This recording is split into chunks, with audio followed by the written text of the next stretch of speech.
Good afternoon. It is 3 o'clock. I'm Joseph Bonanno, live from the Circus Sports at Kentucky Downs Studios. Titans news today. The team has traded cornerback Roger McCreary and a 2026 conditional 6th-round pick to the Los Angeles Rams for a conditional 5th-round pick. McCreary, a 2nd-round pick out of Auburn in 2022, appeared in 55 games, including 38 starts for the Titans, and has 3 career interceptions. According to Tom Pelissero, the Titans are signing cornerback Micah Robinson off the Packers practice squad to fill in that spot for Roger McCreary. Week 8 of the NFL wraps up tonight as the Chiefs host the Commanders. Marcus Mariota getting the start for Washington. Kickoff is at 7:15. You can catch the Westwood One call of the game right here on The Zone. Over the weekend, LSU head coach Brian Kelly was relieved of his duties after a blowout loss to Texas A&M. Kelly becomes the 10th head coach to be fired this season, the 3rd in the SEC. And Tennessee baseball announced that Josh Elander will be the 26th head coach in program history after the departure of Tony Vitello. Elander announced today that his plan is to keep the Vols staff intact as it currently sits. For our Foundation Apparel waterproof needs, you need to visit USSTN.com. Breaking news at once on your home for the Titans and Vols. This is 104.5 The Zone.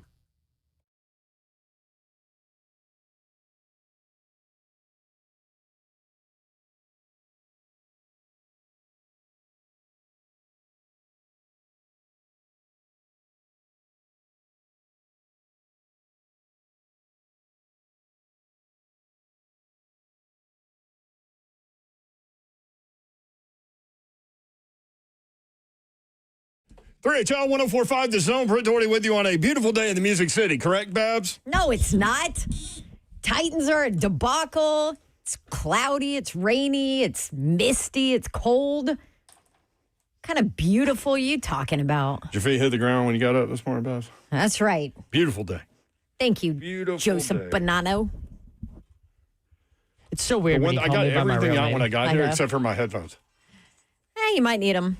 There you go. Did you just hear my negativities to start the show? No, I did not. I'm sorry. Well, I heard you I'm talking. glad you missed it. I've got my Titans colonoscopy. I know. Even worse than ever.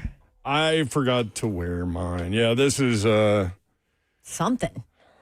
I mean, they're the worst team in football. Records aside. I know they're tied with 2 other teams, but they got nothing, man. I don't even know. I don't even know where to start. I'll go out on a limb and say they're the worst franchise in the NFL right now. You think, is that saying a lot? I mean, I know that the JEST just. What make you right. I know that they exist, but listen, I got my coffee at 3 o'clock in the afternoon. Let's freaking go. They won a football game scoring 39 points this weekend. Well, let me ask you a question. Babs is here.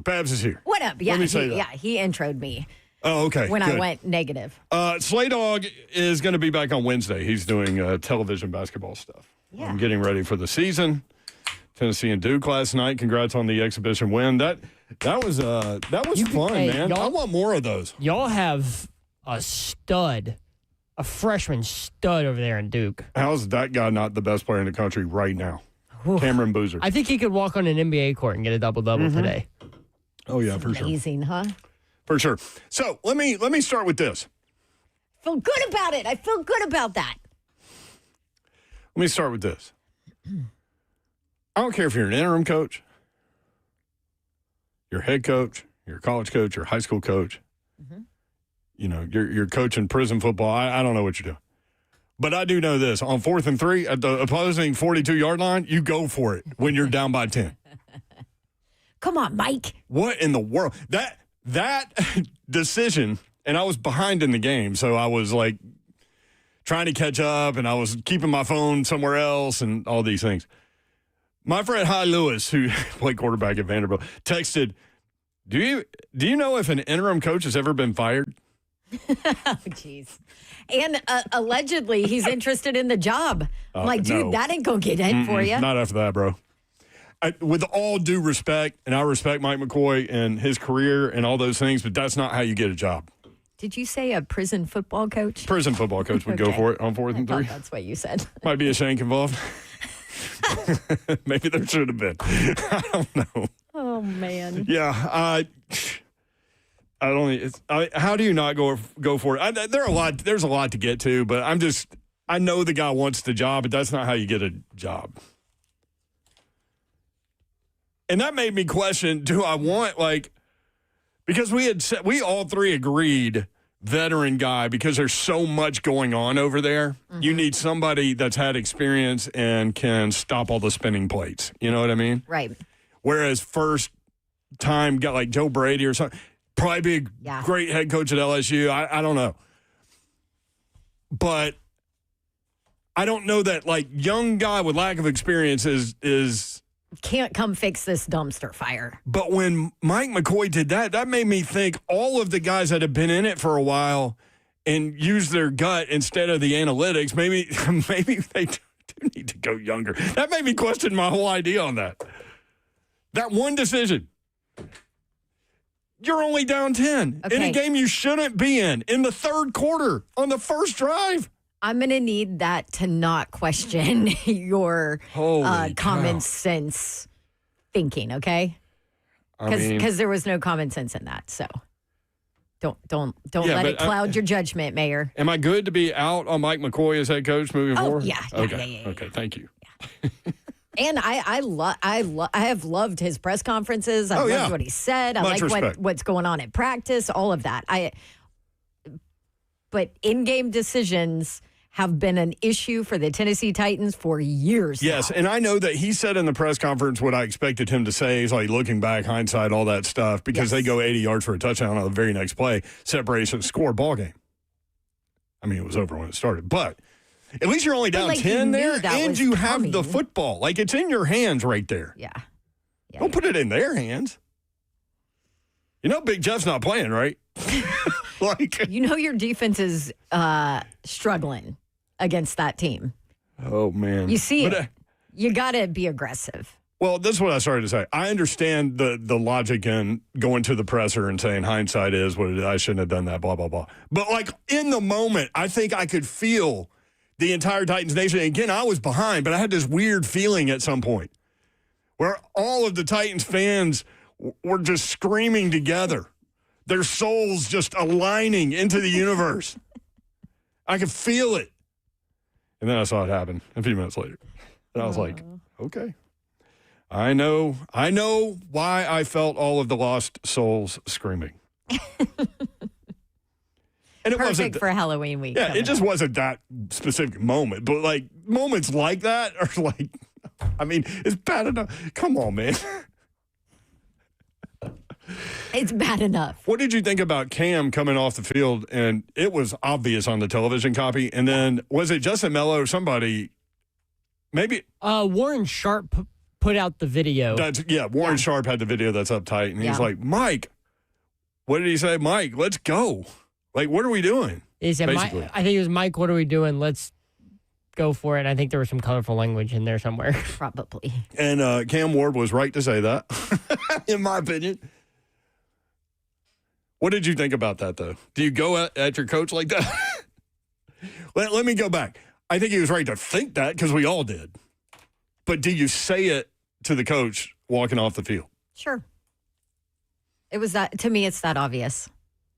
Yeah, absolutely. I mean, this kind of goes back to the Callie caught on camera with what the beep are you doing to Will Levis, right? Yeah. It goes back to the same thing, but emotions in game.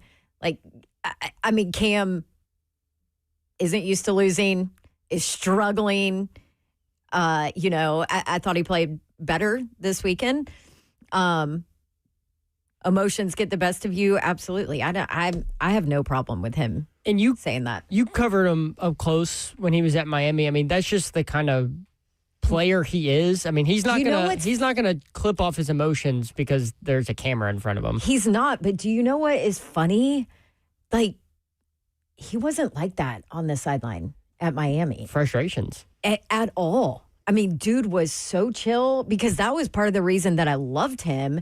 When he knew he needed to talk to his team, because it was the Syracuse game where they lose, they're done. They're out of the college football playoff, and they were down. And so watching him, never once was there like this amazing show of emotion from him. Not once in that game. I mean, he had the conversations, right, with his teammates and all of that, but it was never high emotion.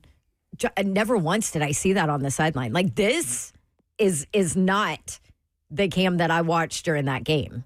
Interesting. It just shows you how much frustration and losing. That's what that reaction was. It was That's what that frustration, reaction clearly. was. Because the better way to handle that and the more professional way to handle that would be like walk off the field, and then when the punt happens, whatever, then maybe go up to Mike McCoy and go, hey, Correct. man, Yep. it's 4th and 3. I got this. I don't have a problem with him talking to coach about that. Like, come on, Mike, we got to go for this, whatever. But yeah, maybe in a different way probably was better. I don't know. I didn't read the lips to see if there was colorful language, what all was said in there. But yeah, maybe go stand next to him and have that convo. People asking in the chat, is this our one takeaway? No, dude, we've been on the air for 5 minutes. Like, there's a million things to talk about. Anyway. I said on Friday, the one thing. There's so much to get into. They've also traded a player. I mean, who the hell is going to play defense? Also, did the line change because of that? I don't know. I don't think a nickel corner would change a line that much, but. I know, but it's just yet another piece of who's going to play there. So cornerback Roger McCreary traded to the Rams with a 6th-round pick to get a 5th. They have now signed cornerback Micah Robinson off the Packers practice squad. I know nothing about Micah Robinson. He was a 7th-round pick out of Tulane in this last draft. That's about all I know about him. The Titans are a 10.5-point underdog at home. I have texted Todd Furman to see if that's the largest underdog they've ever been at Nissan Stadium. 10.5's a lot as a home team. That is a lot. I'm trying to think back. Dawn is next man up. Oh, yeah. Okay. That's right. By the way, for what it's worth, Cam Ward, 22 of 38, 259, 1 touchdown, 1 interception. He had a 40.5 QBR, which is by far his best QBR number of his career, by far. And what that is, and for those that don't know, it's an ESPN analytic. I think they say they consider all of a quarterback's contributions, including passing, rushing, turnovers, penalties, and situational plays. That was by far his highest number. So there's that. Positive. Yes. In a 38-14 loss to your rival. Or one of them. Well, where it even felt like it was further than that. Colts have now won 6 in a row in the series. Running back Jonathan Taylor had 153 yards on just 12 carries. That is 12.8 yards per carry. He had 3 touchdowns, again, including an 80-yard touchdown run, 2 rushing touchdowns, 1 receiving.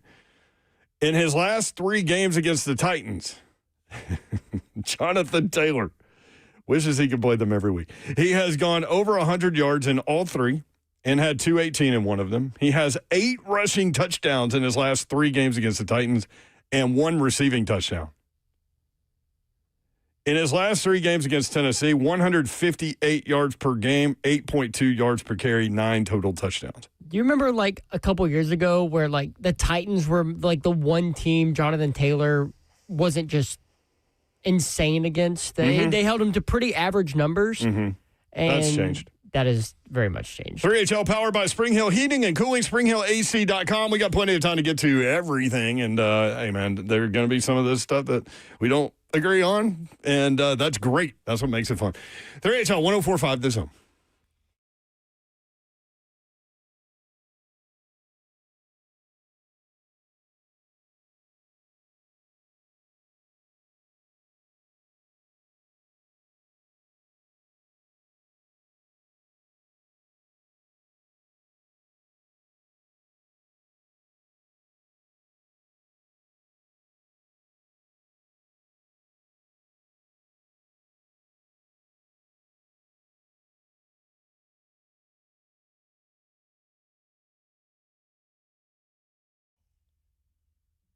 So imagine if your Wi-Fi was a lot smarter. I mean, listen, when we were getting service on our Wi-Fi last week, it was a disaster. You don't know what to do when you don't have your Wi-Fi. But picture this, your TV, your phone, your laptop, even your maybe fancy fridge if you have one, all working together to make life easier. And that is what Xfinity does. It makes that dream a reality. Devices so in sync that you would think that they would be telepathic. Really smart Wi-Fi that knows when your device needs a boost. The best equipment to stream 4 games at once in the multi-view, and Xfinity Mobile that also gives you Wi-Fi where you need it and 5G everywhere else. That is the magic of Xfinity, seamlessly in tune with you. So imagine that, Xfinity. Restrictions do apply. You want to get started, just visit Xfinity.com, drop into an Xfinity store today, or give them a call, 1-800-XFINITY. You know how life can change in an instant? A car wreck can throw everything off, your job, your bills, your peace of mind. That's when you need our good friends at Bart Durham Injury Law, BDIL, 615-242-9000. That's 615-242-9000. Marine veteran Blair Durham and his team have been fighting for folks in Tennessee for years, making sure insurance companies pay up. No upfront costs, no waiting around, just real people making sure you get what you deserve. Call BDIL at 615-242-9000. That's 615-242-9000. If you've been injured, don't wait. Make sure you call that number or simply get it into your phone in case something does happen, God forbid. Bart Durham Injury Law. Again, 615-242-9000. They're here 24/7, ready to fight for you. Bart Durham Injury Law, 615-242-9000.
3HL 1045 The Zone. Brent Doherty, Don Davenport with you. Titan Oscar B Monday, live and well. 3HL is powered by Spring Hill Heating and Cooling, springhillac.com. You had a busy weekend. I did. Went to Cincinnati. Mm-hmm. Worked that game. They won easily. They did. Baylor at Cincinnati. Whew, Baylor was a mess. Although Cincinnati tried to make it interesting in the third quarter, which they have tended to do this season. A little third quarter letdown there for that offense. And then came home, called a volleyball game on Sunday, Vanderbilt volleyball game. Yeah, how did that go? Not good for Vandy. I turned it on. I tried to find it, but I think I was late. Yeah, that's all right. You didn't miss much. South Carolina won. Okay. But yeah, Vandy with just one win in the SEC. It's tough sledding when you're starting a program from scratch. Yep, And the SEC, the margins are so thin in SEC volleyball. I think people don't realize that, how good everybody is. So, anyway, so yeah, busy weekend. But I'll tell you though, Zeph texted me after Brendan Sorsby touchdown for Cincinnati where he just like broke ankles on the way to the end zone. Dude's good, man. Dude is good. Yeah, and that's one of the better games on the slate this weekend. It's a night game here, 9:15 p.m. Central Time. But number 17, Cincinnati at number 24, Utah. And Utah actually favored by 7.5 in this game. Game day is going to be College game day is going. Yeah. Well, and it's funny because right after the game, I tweeted that people are not talking about Cincinnati enough. And then now all of a sudden, game day's there for this Utah matchup. Now their schedule, we're going to learn a lot about them the rest of the season. Their schedule is tough, and it starts with Utah this weekend. But defense leaves a bit to be desired, especially in that secondary. Like Coach Satterfield just always says, "Oh yeah, we're a bend don't break defense." Well, guess what? A bend don't break defense is going to get you screwed in a college football playoff run. So I'm fascinated to see what they look like against Utah. But like that quarterback Sorsby, he's thrown one pick all year. He's, so poised, so good. I think he's NFL caliber. We talked to Cosell about him. He watched him last year, and thought his tape was good last year. Dude is even better this year. Oh, for sure. What year is he? He could come back another year. So he's a junior? Right. I think because of the COVID, I don't even know. A lot of times. I think he's technically a senior, but he's listed as a junior. A lot of times they do now. Yes. Could he be? Because they can make money. Could he be one of those guys that maybe like a bigger SEC Big Ten school targets to maybe absolutely come and be a transition quarterback, but still keep that high profile talent level? Like Penn State needs a quarterback. There's going to be a lot of schools that need a quarterback. Mm-hmm. I wonder if he would go. LSU needs a quarterback.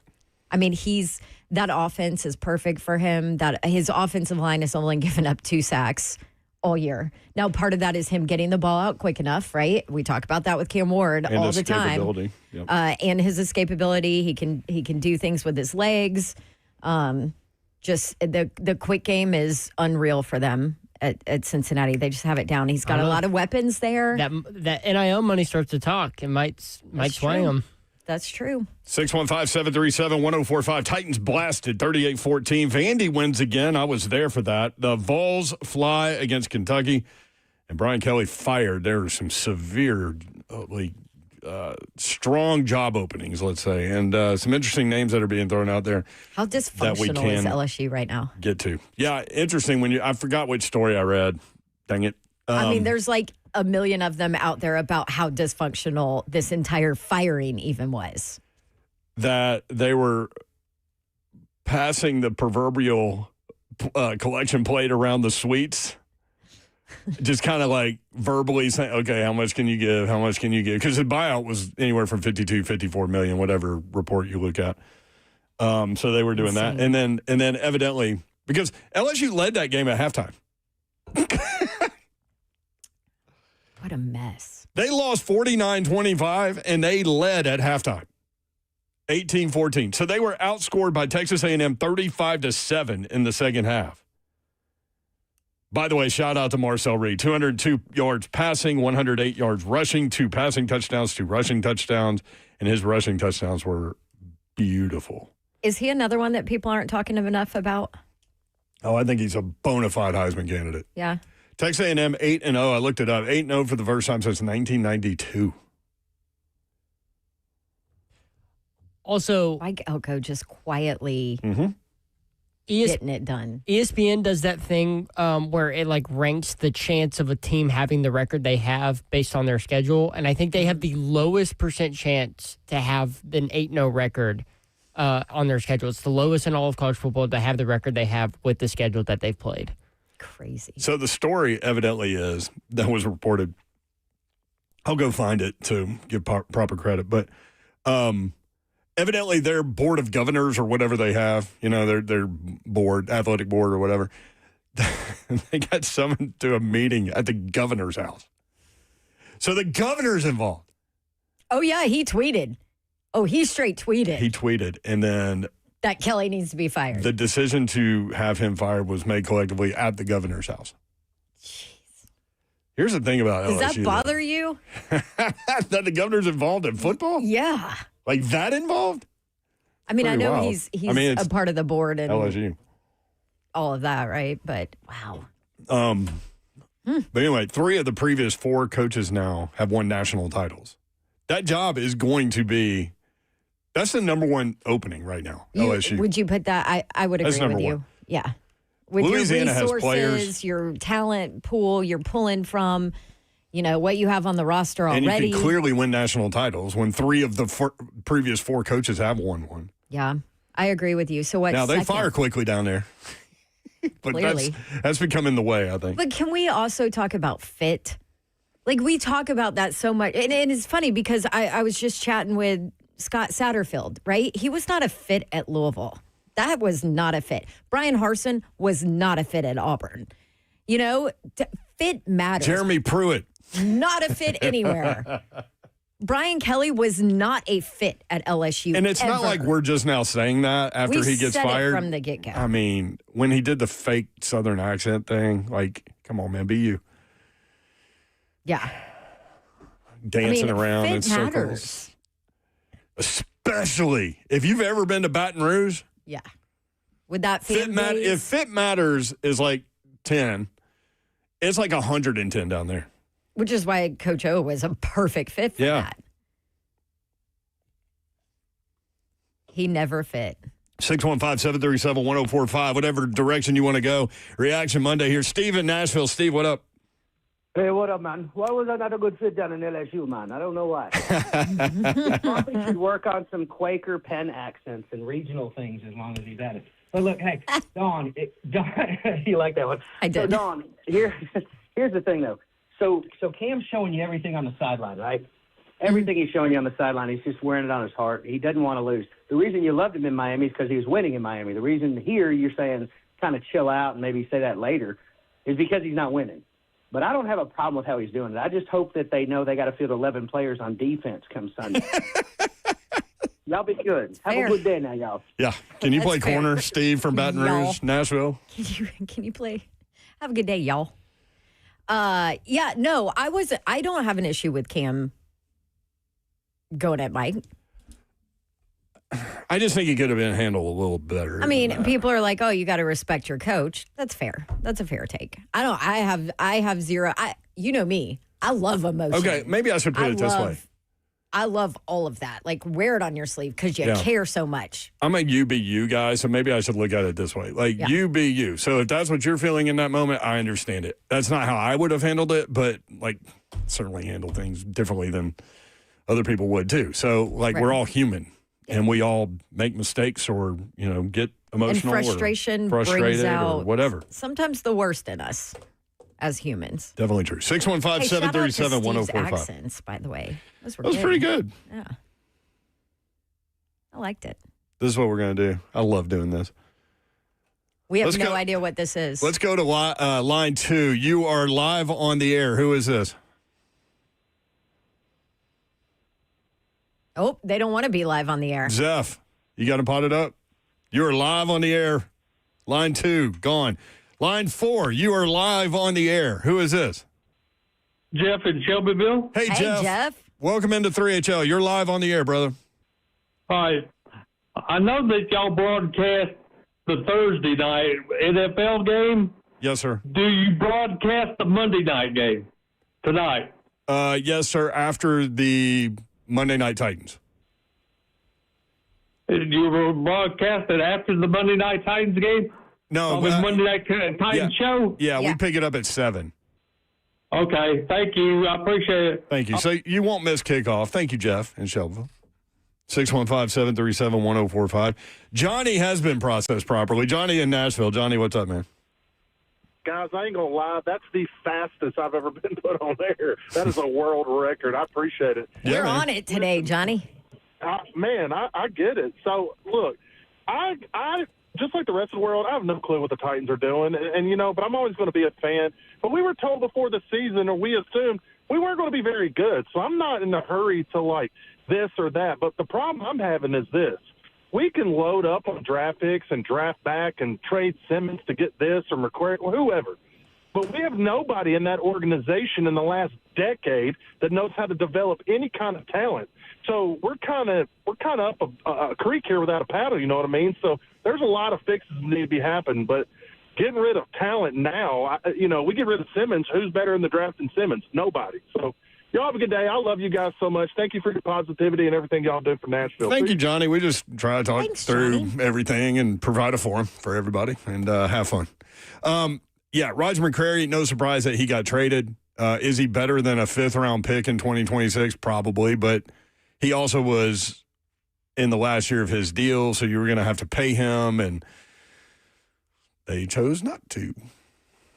So, Micah Robinson. Would you like to hear the rest of the? Yep, the give us the depth chart here for that room. Okay, so your starting cornerbacks are now Jalen Armour-Davis and Who Marcus, looks lost at times. and the rookie Marcus Harris.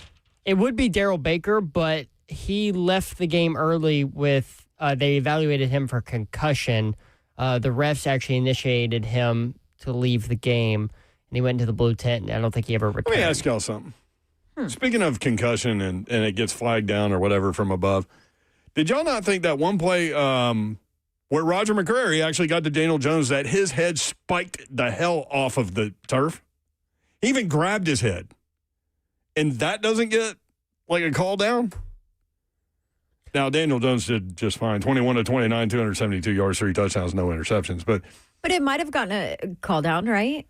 After the fact? I think they have to look at your behavior because Darrell Baker. It's all played- about your behavior after He you get played up. one Is it? snap. Yep. He played Okay. one snap after it was the long pass to Alec Pierce on 3rd and forever that the 1-on-1 and Alec Pierce went up and got it. Darrell Baker was behind him and hit his head. They played a snap, and I think the refs saw that maybe he was being a little woozy, Yeah. kind of wobbling around a little bit, and then they stopped the game and escorted him off. So Yeah. I think that's probably what they're looking for is their Yeah, it's all about the reaction after so the fact.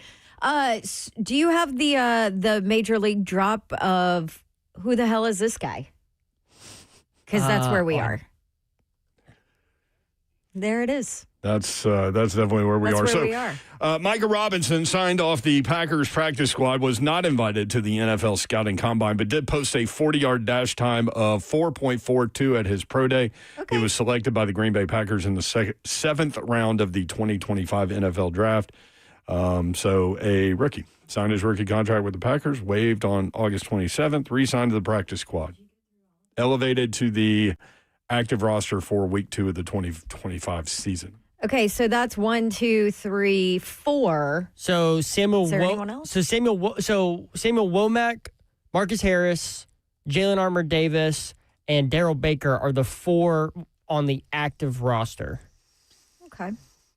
They have a couple on the practice squad, including the guy that they just signed. Robinson. Okay. Well, that's not promising. How about more not promising? From Easton Freeze, Chig is the only player left from the 2020, 2022 through 2022 draft classes. Yeah. Chig. He's a man standing alone Shoot, and he's probably traded next week. in the corner. Yeah, him and Arden Key would be my guess. Only one left from 2023. No, it's 2020 to 2022. Okay, yeah. You want the draft picks? Sure. Half of them are out of football, right? So 2020, Isaiah Wilson. Out of football. Christian Fulton. No idea. Darrington Practice Evans. squad somewhere. Larrell Murchison. Cole McDonald and Chris Jackson.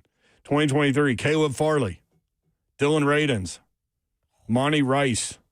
Elijah Molden. Monty Rice, I forgot about him. Des Fitzpatrick. Rashad Weaver. Racy McMath. Brady Breeze. Oh, that was it. What was that? 2022, Traylon Burks. Roger McCreary. Nicholas Petit-Frere. Malik Willis. Hassan Haskins. Chig Okonkwo. Kyle Phillips. Theo Jackson. And Chance Campbell. Wow. Wow. That's 23 players, one left from those three draft classes, 2020 to 2022. Perhaps a scouting department look at needs to happen. Yep. We'll go back to the phone. 615-737-1045. I was at Vanderbilt Saturday. Yeah. At the Vandy, Missouri game. Is that the first time you've been to the a new game stadium. when they've been good? well, I mean, the James Franklin teams, but they weren't this. Right. I mean, Vanderbilt, if Vanderbilt beats Texas, I think they're in the playoff. Because I think they could absorb They a still loss have to Tennessee. Auburn, Kentucky, and Tennessee. Mm-hmm. You worried about Kentucky? No. Let me cross that one off. They still have Tennessee and Auburn. Auburn will be a battle, but they'll be favored in that one. They're a 1.5-point underdog at Texas. This is where we are. Vanderbilt at Texas, and Vandy's a 1.5-point underdog. Well, Texas. I'm trying to is put a into little words. bit of- We stood in the Stadium Club area, which is perfect for me. Because, I mean, I like to enjoy the football game the way I like to enjoy the football game, and I know everybody's different with all that stuff. But if I have the opportunity to stand at like a high top and not even sit down, I'm good. And, man, the environment was incredible. The luxury spots are incredible. All of the suite areas, all the food is better, like all of it, all over the stadium. Now, I've heard they're going to do the bleachers next. Yeah.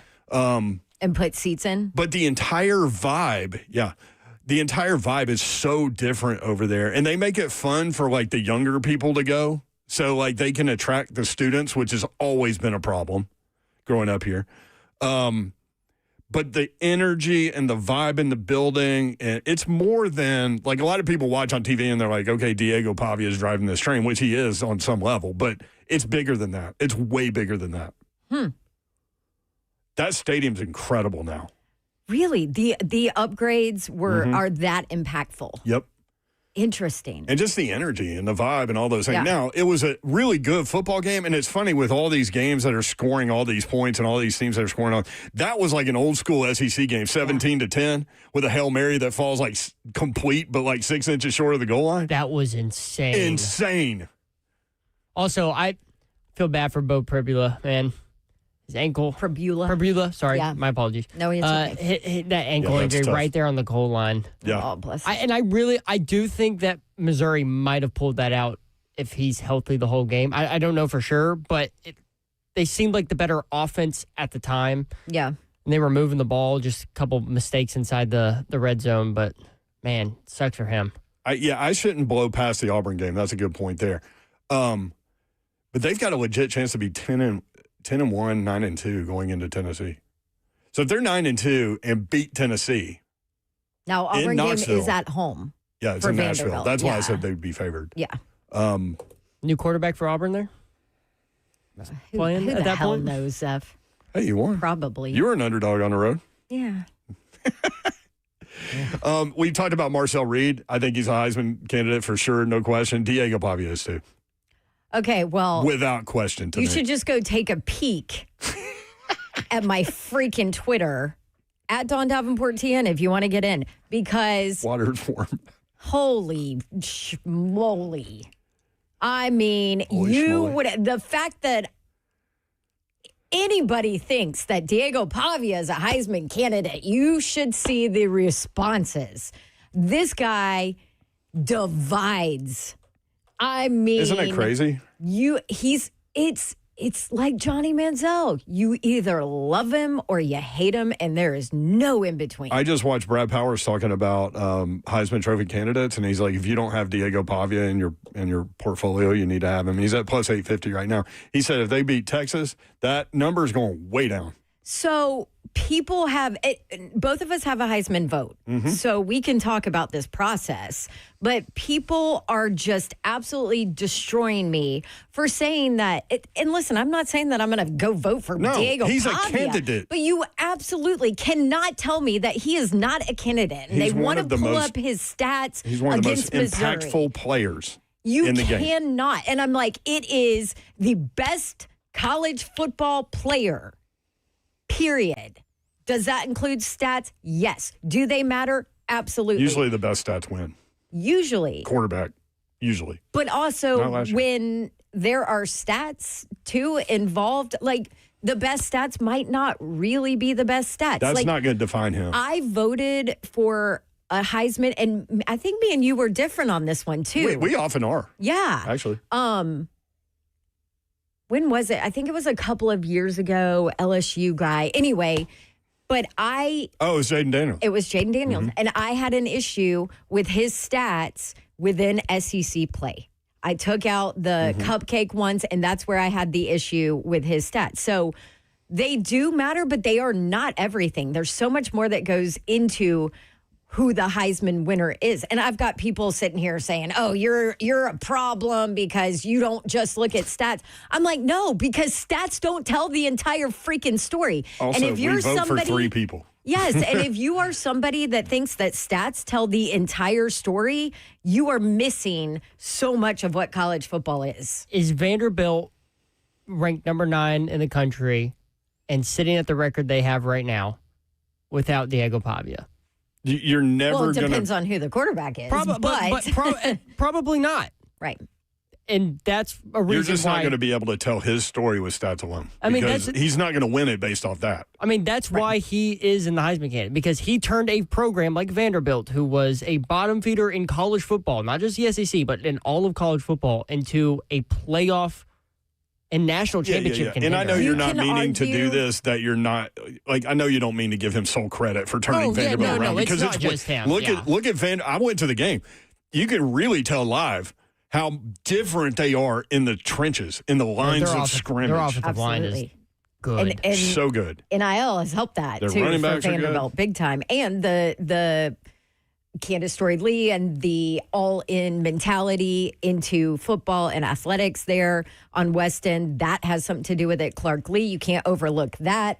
I mean, what he's done from a setting a culture standpoint, like I think Diego probably just helped him to do it a little bit quicker, you know? And Sparked boy it a little says, nah, Vanderbilt just got a good coach. It's way more than that, too. I mean, this all goes together. It's like a perfect storm. But if y'all will remember, 2 off seasons ago, Clark Lee was under the gun and needed to win or get fired. That's why he took over the defense. That's what I was just going to say. And then he was like, well, screw this. What do I do well? I am a defensive coordinator, you know, like and he took over and look at their defense is good. Well, he's gone back to not calling the defense. And so, but he got it back on track. And so now they've got OCDC like everybody else. But, yeah, that was a fun day over there on West End. That is if you don't have a dog in the hunt, like to me, I love Nashville and I love to do Nashville things and I had the opportunity, fortunate enough to have the opportunity to go over there and check that out in that way and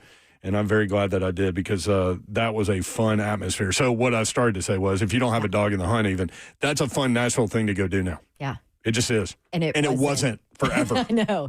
My Did you entire see life. Barton Simmons tweet a picture from 2021 to now, the difference in crowd and energy and all of it. They went boutique stadium, and that was the right thing for them to do. 615-737-1045. Titans fall hard in Indy, 38-14. Vanderbilt survives and advances against Missouri. Tennessee glides past Kentucky. All that on the docket. 615-737-1045.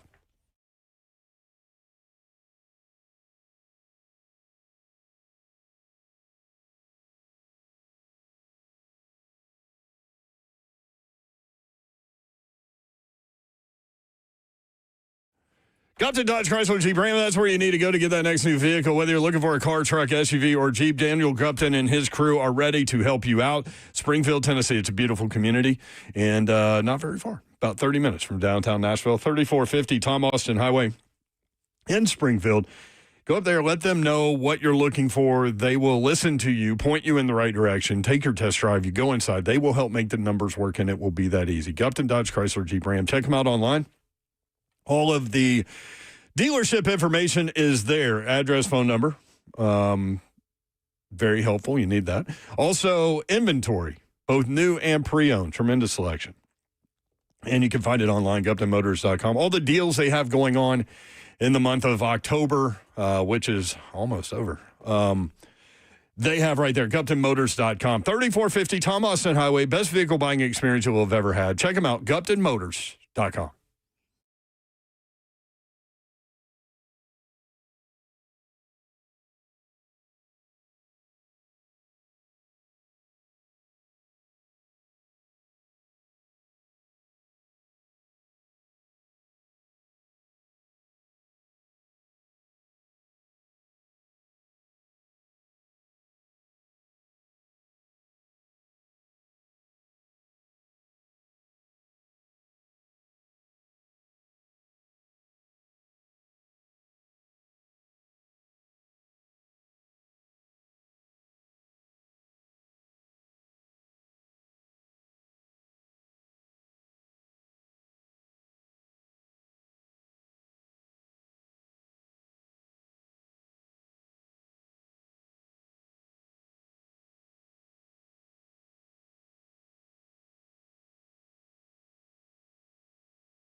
3HL 104.5 The Zone. Appreciate you being with us. Cold and rainy day out there. Is fall finally here? Yes would be the answer. I wish it wasn't raining. I mean, Like this temperature, but not raining. that's what we do in the winter. That'd be here. nice. So, cold and rainy. I was looking at the next 10 days. It's 57 right now.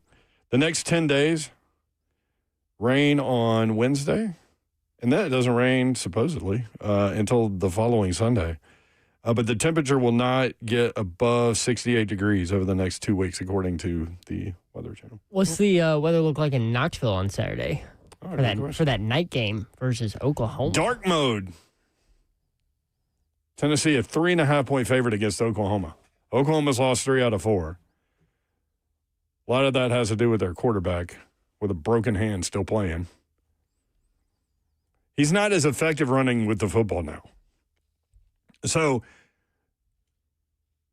John Mateer gets healthy all of a sudden. That Oklahoma's a problem. But Tennessee getting the night game, they took full advantage and went dark mode. And on Halloween, too. On Halloween. Or the day after Halloween, I guess. Yeah. Halloween weekend. Those jerseys are so good. By the way, prayers up to everybody in the Caribbean, man. What is it? Hurricane Melissa? Category 5 last time I looked. It's going straight through Jamaica. I mean, straight through, headed toward Cuba. Saturday in Knoxville, 61 and 40, partly cloudy. I'll be there. I'll bring a jacket. I was thinking about it. 615-737-1045. Babsy. Where are you at this weekend, Don? Somewhere where it's the same temperature every single day. Cal. That would be California. It is a high of 75, a low of 55 every single day. It's amazing. They've got a fun quarterback, don't they? Yeah. Don't ask me how to pronounce his name. I'm not quite there yet. I can't do it, so I'm not going to ask you to do it. I'm going to have to practice for 3 straight days because I don't know yet. Yeah. It's Virginia at Cal. Virginia at Cal. I heard a discussion today about Virginia being a complete hoax. A fraud? A fraud. I mean, 3 straight overtime games. I know. Look Trust out. me. I've Here you worked go. one of them. Yeah, you did. Yeah. I've seen Virginia. What was that? Oh, the Louisville game is the one I worked of Virginia. So this one will be interesting because Cal is not in a great place, right? Football wise. But what's Virginia favored by? I want to say it's not a lot. I don't have it in front of me, but yeah. Yeah. So I think it'll be interesting. I mean, I love Chandler Morris from a leading the offense kind of standpoint, but there's definitely some question marks with them. So this is going to be an interesting one to see. I mean, if you're Virginia, you got to win this, right? Virginia favored by 3.5 on the road. Yes. Yeah. And it's odd that that's an ACC game, but yeah. I know. Isn't it crazy? I was just talking to Virginia today. Their equipment truck left today. On Monday. I mean, 615-737-1045. Amber in Winchester, real quick. Amber, what's up? Hi, guys. Thank you so much for taking my call. Yes. I have a hypothetical situation. What if we let Mike Borgonzi handle the draft prospects for the Tennessee Titans, but we delegated the free agency to someone else? What do you guys think would happen? Thank you so much. I don't know. My opinion on all that is, like, number one, not sure exactly how much detailed information we all have about what the flowchart organizationally looks like over there. I mean, who knows? I mean, I'm all for Mike Borgonzi being allowed to be the general manager and do his job. Now, they like to use that word collaboration. I understand that people like to have meetings and discuss things and all of that, but ultimately, shouldn't it be his decision? I don't want no stinking collaboration. I want Mike Borgonzi. In terms of roster control, shouldn't it be him? Borgonzi. I don't want no stinking collaboration. Don't. You could take your stinking collaboration and kick it into the sun. Take your Brinker Borgonzi collaboration and shove it. I mean, how many teams around the NFL have a setup like this? No idea. I honestly have no idea. There's probably a couple. There's probably, yes, it probably exists, right? I mean, But what does collaboration even mean? Like, if they're collaborating, I get it. Because, like, we can go down and have a meeting with salespeople or whatever, and then ultimately one person makes a decision, right? That's the way it should be. exactly. So- Like, that's why you have to have somebody in charge. And right now, it looks like it's Brinker. But I appreciate the discussion, and Yeah. because I personally, like, I'm not in management, but if I were, like, big boss Bert, like, I would want to hear other people's opinions about things, but ultimately, if I'm the general manager, it's on me. That's my job. It should be. Should be that way. It should I be. think. That's my opinion. And your opinion. Also, who's going to be the head coach? Like, I mean, you want Well, not Mike McCoy. no. Do you want a head coach's opinion on draft players? Yeah. I mean, so from a I joke, I don't want no stinking collaboration, but yes, collaboration is a real thing. I hate that word, but it's a real thing in the NFL when you're talking draft and it's scout team and GM and coach and whatever. I get that. But at the end of the day, Mike Borgonzi should be making the decisions. He's the GM. He's the one that is going to take the heat if it doesn't work. Yeah. He's the one that's going to get fired if he doesn't get it fixed. 615-737-1045, 3HL Monday edition. We'll be right back.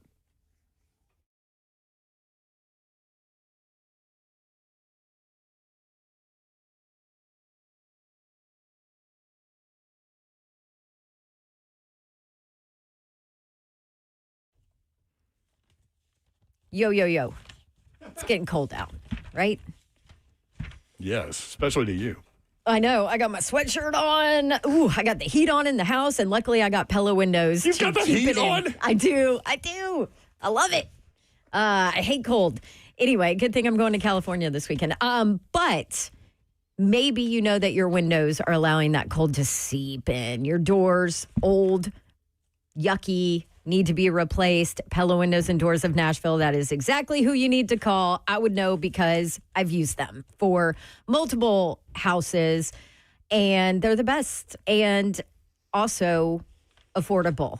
Replacement windows are more affordable than you think they are, especially with our Dawn deal that we got going on with Pella Windows and Doors of Nashville, which is 50% off qualifying installations, 0% APR for 48 full months, plus $100 off each window or door because they're celebrating 100 years in business this year, which means, they do things right because you're not in business for that long if you are not doing things right. So if you want the Dawn deal, if you want new windows and doors, now's a great time to schedule your free consultation with them. Let them come out, show you options, tell you what your price would be, and help you out for new replacement windows and or doors. Easy to schedule it. Go online, PellaNashville.com. I want to tell you about a new obsession, Daisy French Onion Dip and Daisy Ranch Dip. I'm all into the Daisy Ranch Dip. Have some, and I use it because it's phenomenal, and you're going to love it. Daisy French Onion Dip and Daisy Ranch Dip. These are game changers. They're as delicious as homemade dips, and they're made with real herbs and spices and other ingredients that you will find in your own kitchen if you have a different kitchen than me. I invite you to snack the proper way. Daisy French Onion Dip and Daisy Ranch Dip at a grocery store near you.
Good afternoon. It's 4:04. I'm Joseph Bonanno live from the Circus Sports at Kentucky Downs Studios. In Titans news today, the team has traded cornerback Roger McCreary in a 2026 conditional 6th-round pick to the Los Angeles Rams for a conditional 5th-round pick. McCreary, a 2nd-round pick out of Auburn in 2022, appeared in 55 games, including 38 starts for the Titans, and has 3 career interceptions. According to Tom Pelissero, the Titans are signing cornerback Micah Robinson off the Packers practice squad.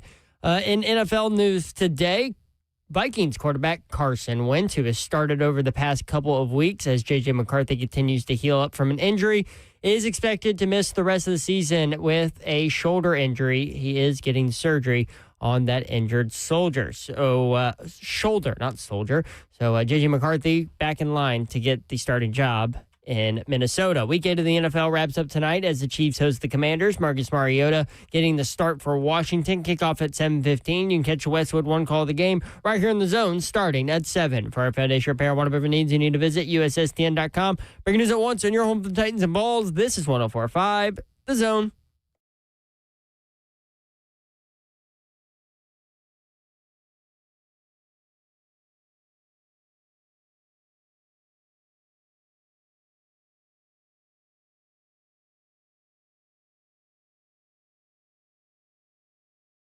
Three at 104.5 The Zone. Brent Doherty with you on a beautiful day in the Music City. I know it's raining and dreary and cold and all those things, but here we are. We're all live. Your feet hit the ground. That's Mayor. right. They did, Babs. Babs is here. What up? Hoo, hoo, hoo, hoo, hoo, hoo, hoo. Slay Dog will be back on Wednesday. He's doing SEC basketball stuff. Happy Titans Colonoscopy Monday to everyone man. that celebrates. I made the joke one week, like, using the whole fist there, Doc. I mean, here we are again. Keep it classy, Mayor. Vandy survives and advances versus Missouri. If you want to get into that, Vanderbilt goes to Texas, ranked number 9 in America. Are they going to get a backup quarterback versus Texas? You might. Arch Manning with the concussion against Mississippi State. It'd be 3 of their SEC games where they've ended up facing a backup quarterback. South Carolina, Missouri, and then Texas potentially. Listen, sometimes you got to be lucky, too. I know. Well, Missouri was late, and the guy that came in threw a Hail Mary to the goal line. Right. And completed it. That was close. Tennessee glides past Kentucky. Tennessee's offense, just absolutely incredible in that game. Defense, not so much. Not so much. Don, we don't have to talk about that side sorry. of the ball. Sorry. Tennessee's last 8 drives. You ready for this? 6 touchdowns, 1 punt, and then a 50-yard drive where they ran the clock out. Pretty good. Joey Aguilar is a baller. Yes, he is. That man, and he can throw the deep ball, which is exactly what you want to do in this Tennessee offense is just chuck it downfield when those plays open, use those wide receiver, their speed out on the edge. But Tennessee had 3 100-yard wide receivers in that game, and Kentucky had 2. So there were 5. That's the second. I believe that's only the second time ever that Tennessee has had 3 100-yard receivers. I think it happened a couple years ago versus Missouri, actually. Bill Martin put that stat out over the weekend. Chris Brazzell, 4 for 138 and a touchdown. Mike Matthews, 6 for 107 and a touchdown. Braylon Staley, 6 for 105. Deshaun Bishop and Star Thomas, 24 carries, 112 yards, and 3 touchdowns. Tennessee's won 5 in a row in the series. Tennessee now 38-3 against Kentucky in the last 41 years. 615-737-1045. Phone lines are lit. Let's do it. Isaiah in Indy. What up, man? Isaiah. Oh, sorry. Yeah, I'm so sorry, and I'm delivering mail. Okay. I got you, man. Oh, I have might be a conspiracy theory. Don't know, but I don't believe in coincidences anymore. And so at the end of the game yesterday, there was a post-game press conference, and the owner of Lil Ursay was there, the new owner of the Colts. She was there, and she was answering questions, and it was a video. Banana, it's on the Instagram is NFL Fox. I tagged 3HL in it. She's getting asked questions about, why she's on the sideline, why she's so involved, or why is it, you're this involved and stuff. So she gives the answer. She's like, towards the end of her answer, she goes, if I'm paying GMs and coaches millions and millions of dollars, or if somebody's paying coaches and GMs millions and millions of dollars, then it behooves them, I'm paraphrasing, it behooves them to go down there and see what's going on. So you better be down there with your notepad and headset or earpiece or whatever you call it.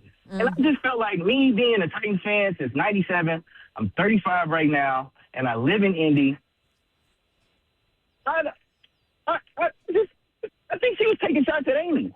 Because it's like your mom telling you what, you know what I'm saying, telling you what to do, but then when dad tells you the same thing, it's like, yeah, I already know, man. Like you don't have to tell me, I already know. So her saying that puts a fire in me because it's something we already know.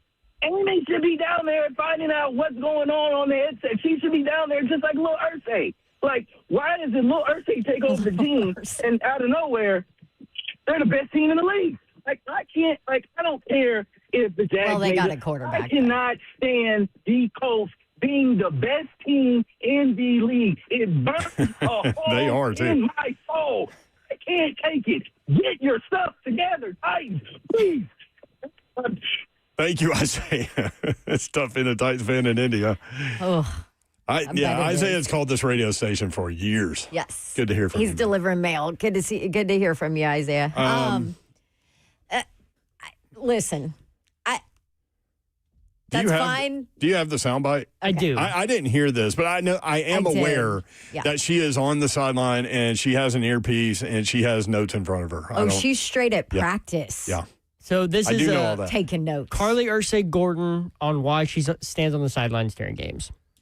I need to learn more about this. I need to be able to say, is this person full of BS? Do they even know what they're talking about? And I think one of the things that being on the headset has really helped me learn is, to the question earlier, it's such a complex organism of football team and how it operates, and on game day, and you could say, oh, that person ran that route wrong, when you learn to find, someone tagged the wrong wide receiver, and it wasn't really the player's fault. It was the person that called it. So, and it's never, I think that's been a very valuable, because it also helps us be able to know, where do we need to make tweaks? What resources do we need? What do we need to fix? So much of it comes down to just how we operate and how things work. And the headsets are really, I wish more, I would suggest it for anyone else that has to pay coaches and GMs millions and millions of dollars.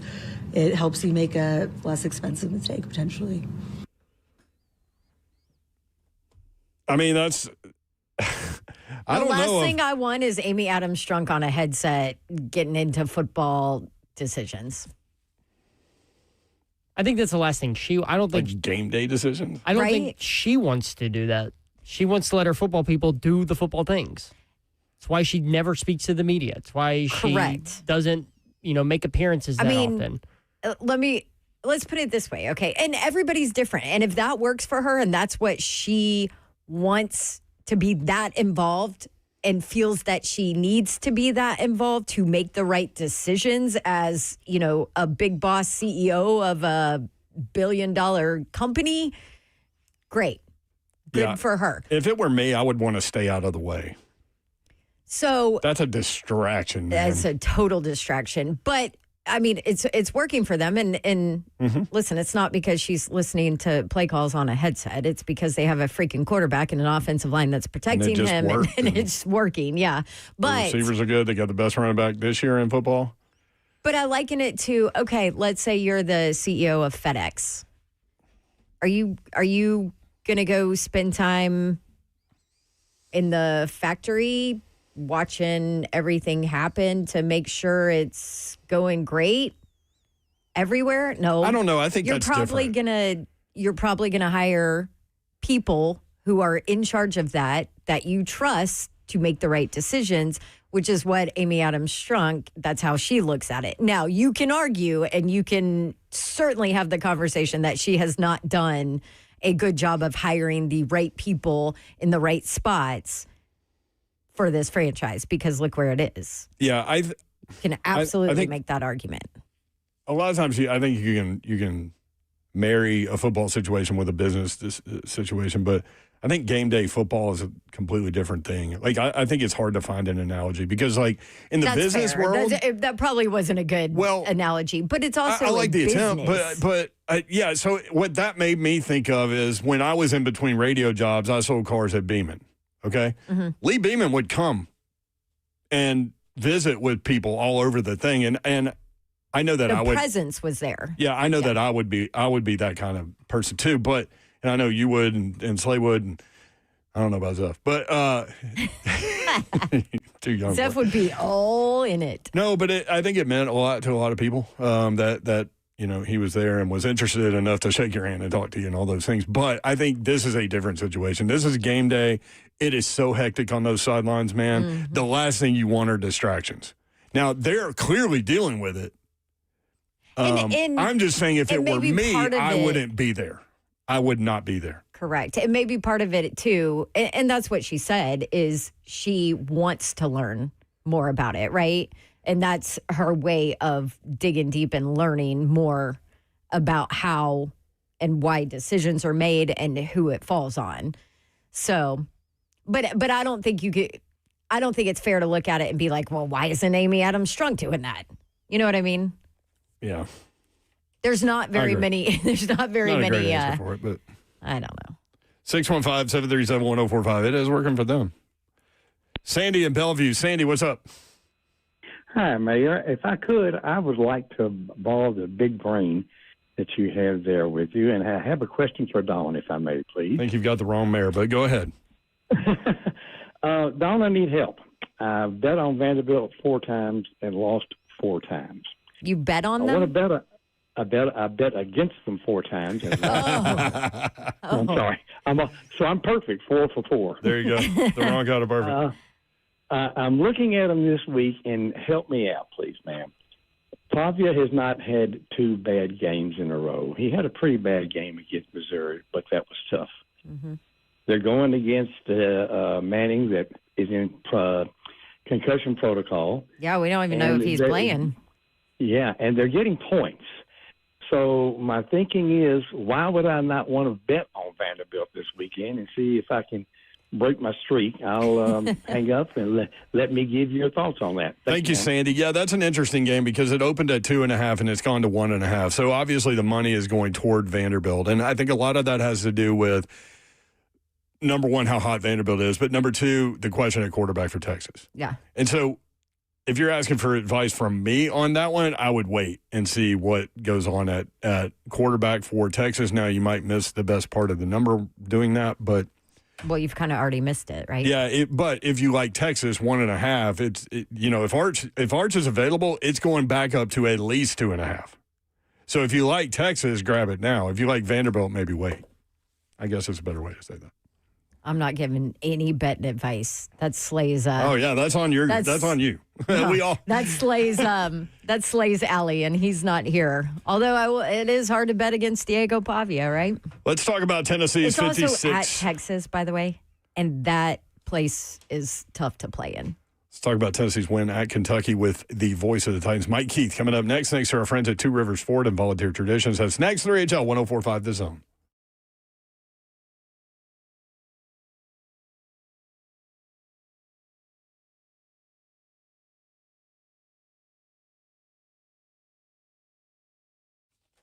eSpaces.com if you're looking for a place to work, short-term, long-term.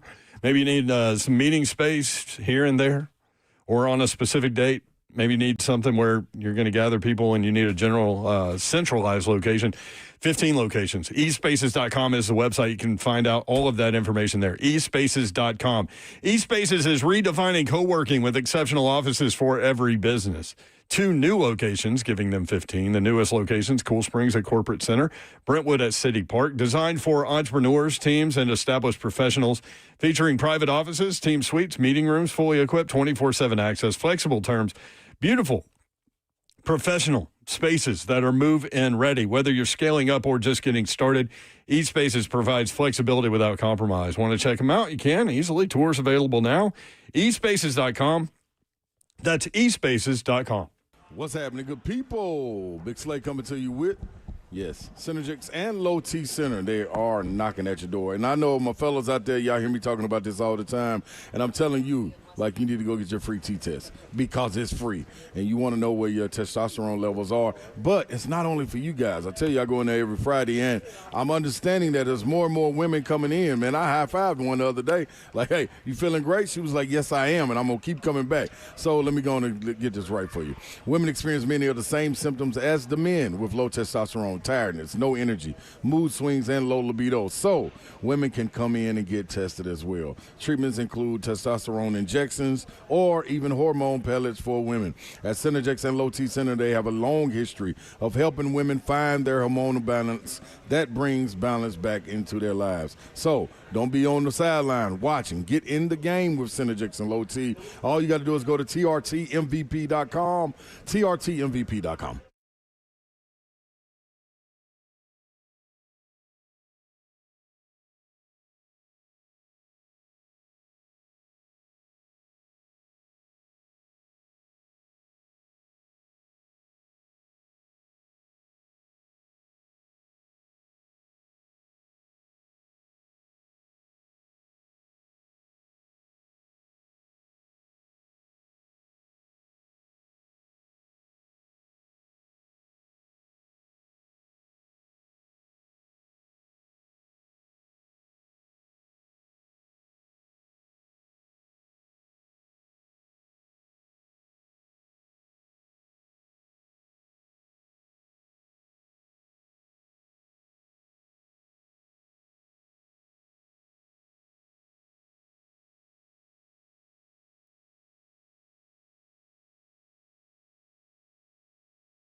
3HL 104.5 The Zone. Brent Doherty, Don Davenport with you. Ron Slay will be back on Wednesday.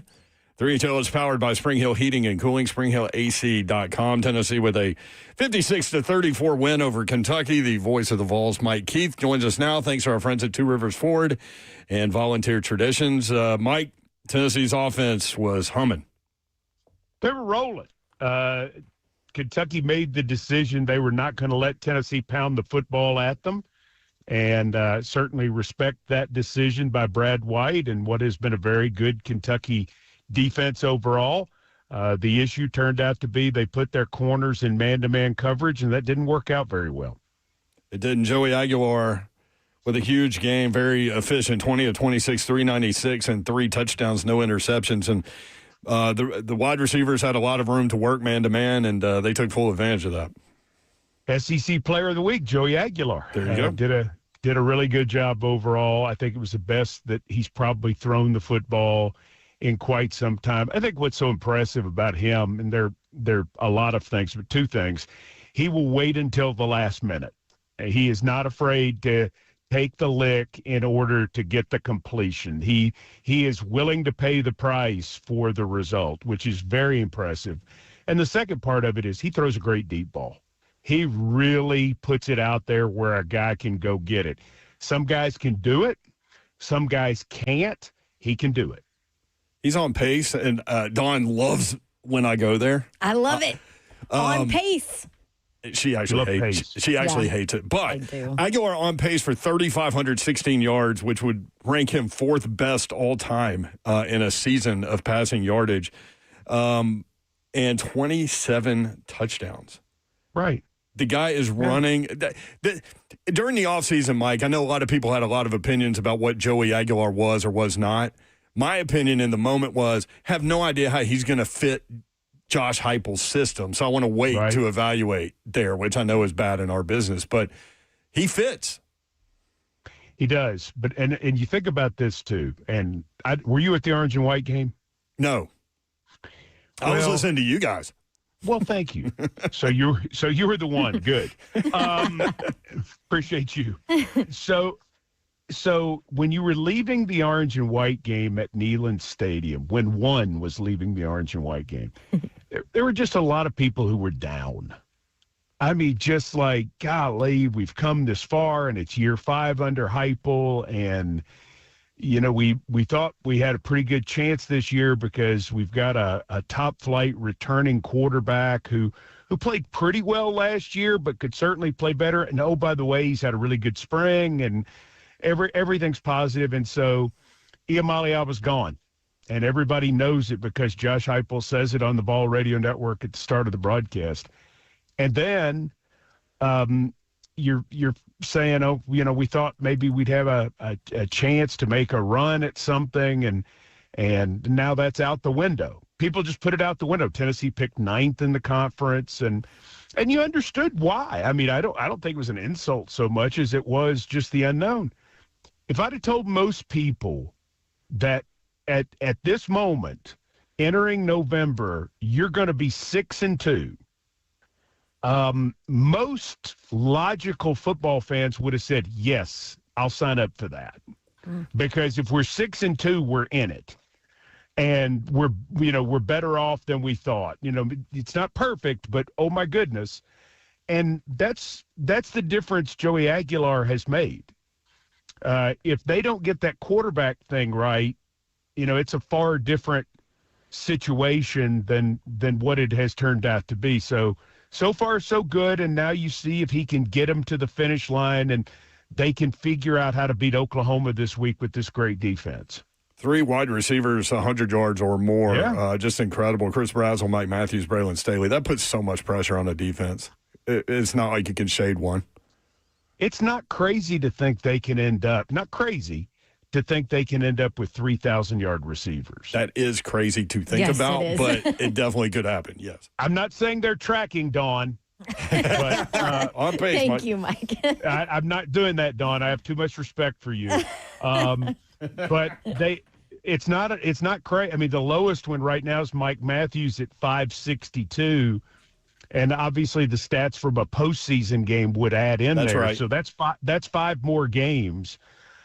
Staley's over 600 and Brazel's over 700 right now. So, I mean, it could happen.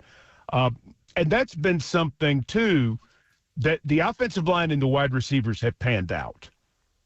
And those were two other questions outside of the quarterback issue. They've panned out. And, oh, by the way, Joey Aguilar has helped the wide receivers, and he's helped the offensive line because he gets rid of the football. He makes the right reads, and the ball's coming out. And that's a big benefit to the offensive line. I'll never forget on a Titans caravan one time having a great conversation with Zach Pillar and Benji Olsen about playing with Steve McNair and how much they loved him because he got them out of jams. They loved him because they loved him, but they also loved him because he helped them with their jobs dramatically. If it didn't go well for them, Steve McNair could bail them out. And I think Joey Aguilar, maybe not to that extent, but to a certain extent, has been able to take those guys and really know where to go with the football first and foremost in order to understand in certain situations where everything might not be perfect, that football is going to be going somewhere. He's not going to pat it 4 or 5 times and take the shot. Deshaun Bishop, I want to spend some time on him. Mike Keith joins us, the voice of the Vols. Thanks to our friends at Two Rivers Ford and Volunteer Traditions. Deshaun Bishop has scored at least 1 touchdown in 6 of the 8 games. He is averaging north of 7 yards per carry. What a great story. A kid coming in as a walk-on and had scholarship opportunities, but, man, he's fun to watch. He's done a great job. It was tough in the early going in that ball game the other night, but he just kept tracking it, and Star Thomas did a very good job as well. He did. But overall, Deshaun has been the guy who's been consistently there week in, week out to give that type of performance and to be a huge helper in the red zone, to finish drives. Tennessee has scored on 32 of 45 drives. They've put in touchdowns, and, that's a big deal overall to be able to have that guy like what they had with Sampson who can get it in the end zone. You both know there's a special gift for that. Mm-hmm. It's not just a 1-yard run or a 2-yard run. It's somebody who knows how to get low, to get east and west, to get north and south, to get north and south and then east and west or vice versa. I mean, some people just know how to get it in the end zone, and he's one of those players who uniquely has that ability. What's going on defense? Because Tennessee's offense is humming, the defense leaking. Is there a fix over the next 4 weeks? Because they're going to have to play better in a couple of these games. Don't know. It's a feast or famine defense right now. They have 27 sacks. They have 14 takeaways. They've scored 5 times. They had another takeaway the other night that produced a 6-yard drive for a touchdown. They have a lot of tackles for loss. And you're saying, man, that those are things at the start of they only had 29 sacks all of last year. And then yet they give up a quick screen for a 71-yard touchdown because they missed tackles. That guy's out there. He's missed tackles. And then a receiver gets behind the nickel and goes 56 yards. And you're like, what in the world? That part of it, if you're making people drive the ball and be in those situations where they can't get the huge chunk plays, if you're this kind of defense, eventually you're going to get them. If you make them drive 12, 13, 14 plays, oftentimes when you have the guys who can sack the quarterback and knock it loose or whatever, you're going to have a chance to make a play. So if you give up some yards, you say, so what? Well, this defense's issue is they're giving up so many easier scores because of chunk plays, either for touchdowns or putting people in position to score touchdowns, and they've not been a good red zone defense. So, I don't know. We're 8 games into it. How much better are they going to get? Could they get more consistent? Sure. Is that a communications issue? Is that alignment? I mean, you would hope so, because not everybody who's playing on that defense is a true freshman. But at this point, for Tennessee, the difficulty is they just have a real lack of consistency on defense. And that lack of consistency is putting them in strange positions compared to where the defense was last year and the year before. So do you think that it makes sense to me that maybe they think the offense is so good and is running at such a pace right now that you do attack, and somebody's band's going to be playing, and it could be Tennessee's, it could be the opponent. But the thought there with all that rambling would be to steal like 2-3 series where you do get a big turnover, and that's all you need. Could be. I mean, but that's a big thing is you can't allow the big play. I mean, so they're up 14-0 after the Farouk interception return. Yep. And the Kentucky fans at that point are going, okay, really? Seriously, we've come for this again? You know, this is going to be a beatdown. And Kentucky scores in 2 plays. And they're right back in it on a 71-yard quick screen. I mean, you can't – I mean, and Kentucky does not have their best team this year. They certainly are not Oklahoma.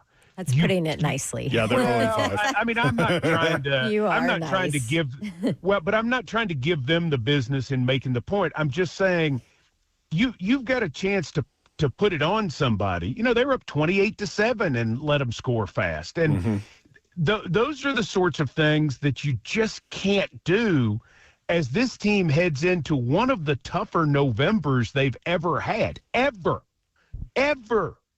You know, I mean, they've got 2 teams at home that are playing top-level football.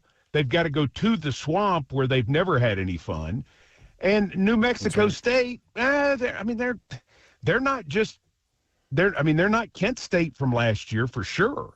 So, I mean, you've got to be in a position where these are some things you've got to take care of. You got to get that guy down after a 5-yard gain or a 10-yard gain. He can't go 71 yards.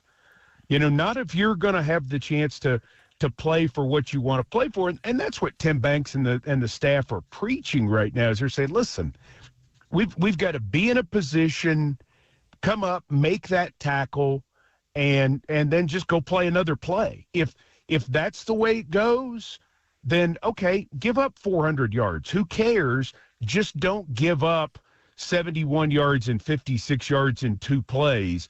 Make the other team work for it, because at a certain point, because you do have some playmakers, you'll get them. And you'll get the ball back, or at the very least, you'll make them kick at field goals. Right. And that's where it is for Tennessee right now. Yeah, Tennessee last 8 drives, 6 touchdowns, a punt, and then ran out the clock. Just a high level of offense. Yeah, absolutely. Oklahoma coming up. It is the day after Halloween. It is a night game. Tennessee taking full advantage with the dark mode. It's going to be an incredible environment. I'm trying to figure out where Oklahoma is because I just saw bits and pieces of the Oklahoma-Ole Miss game. I know John Mateer came back 17 days after the broken hand. I know it's affecting his play in the run game. But what do you see from Oklahoma and this matchup coming up this weekend? Well, I think they're going to want it extra because Heupel went in there and beat them last year, and it was a deal. I mean, let's face it. Yeah. I mean, everybody knew Heupel was going back to Norman, and you know, because we saw the video in the locker room after the game. I mean, it was a deal. So Oklahoma's going to want this one very badly. Brent Venables is going to want this game very badly for a lot of reasons, and most importantly, Oklahoma needs it. I mean, if they get this one, they could be in the hunt for a CFP berth at the end, the same way Tennessee could.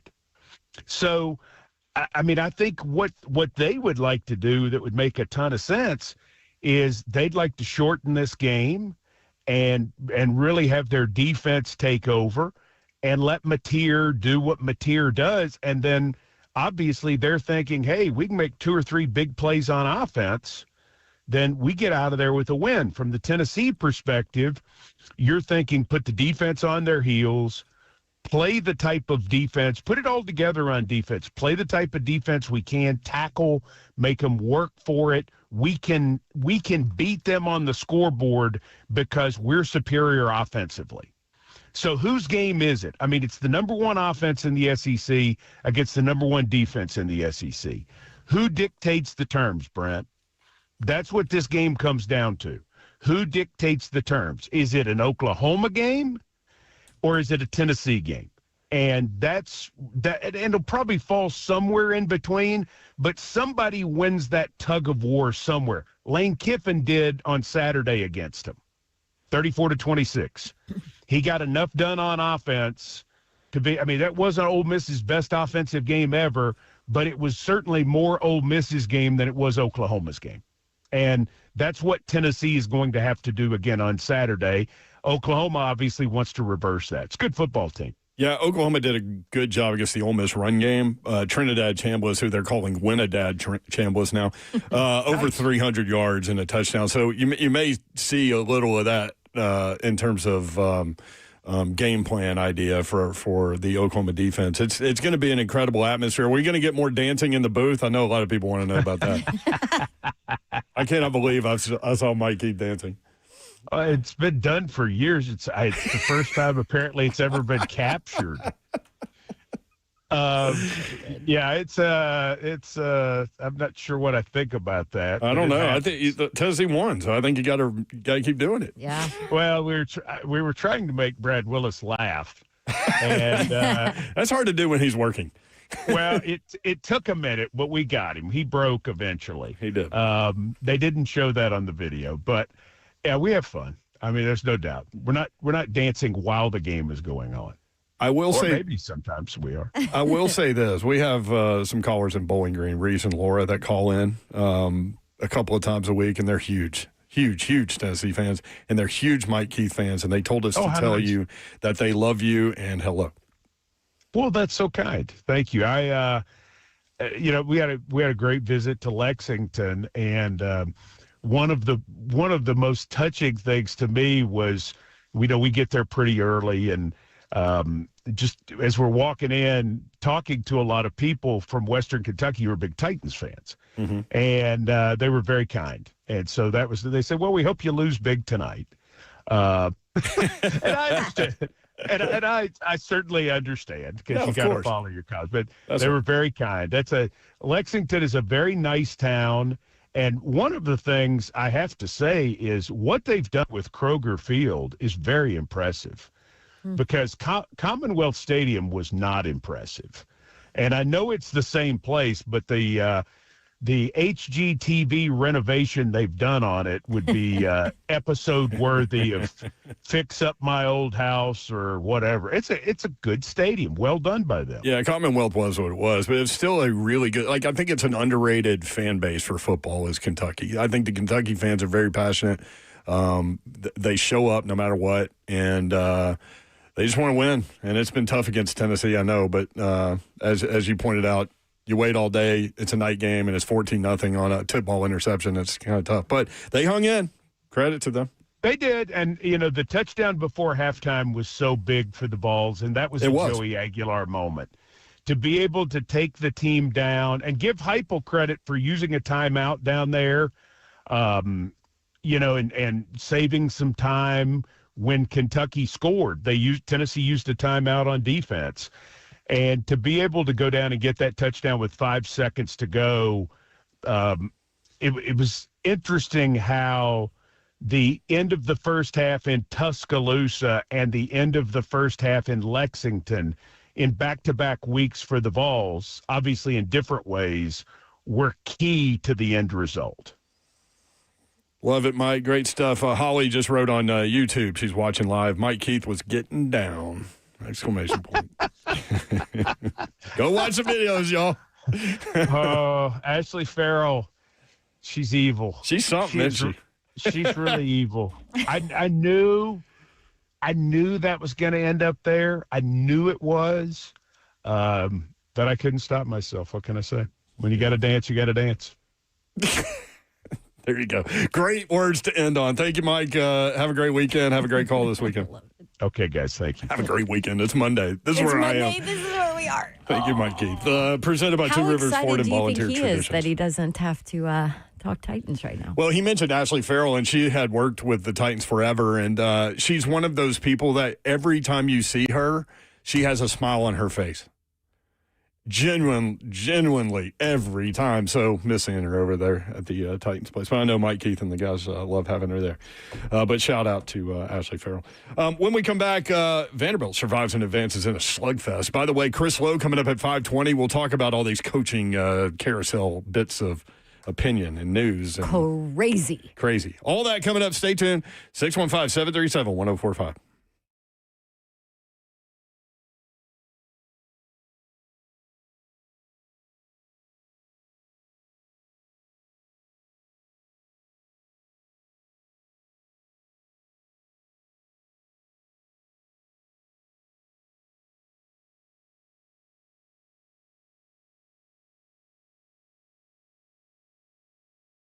Daisy French onion dip and Daisy ranch dip, phenomenal. And man, you can actually pour these products into a bowl and act like you did it yourself. And you don't have to say it, so you're not lying. But if you put it out, people think it's yours. Daisy came out with a delicious Daisy French onion dip and Daisy ranch dip, game changers. They're as delicious as a homemade dip, and they're made with real herbs and spices and other ingredients that you will find in your kitchen. I invite you to snack the proper way and look for Daisy French onion dip and Daisy ranch dip at a grocery store near you. All right, want to tell you about Zero Res because you probably want some insanely clean carpets. And Zero Res is the company that you need to call to be able to do that. You have 4 days to get in on this deal they have going on. All you have to do is tell them Dawn sent you to Zero Res, and they'll give you this deal. They'll clean a room of carpet for you for free this month only. Do you have family coming in for the holidays? Thanksgiving's coming up. Yeah, don't let them be like, your carpets are nasty.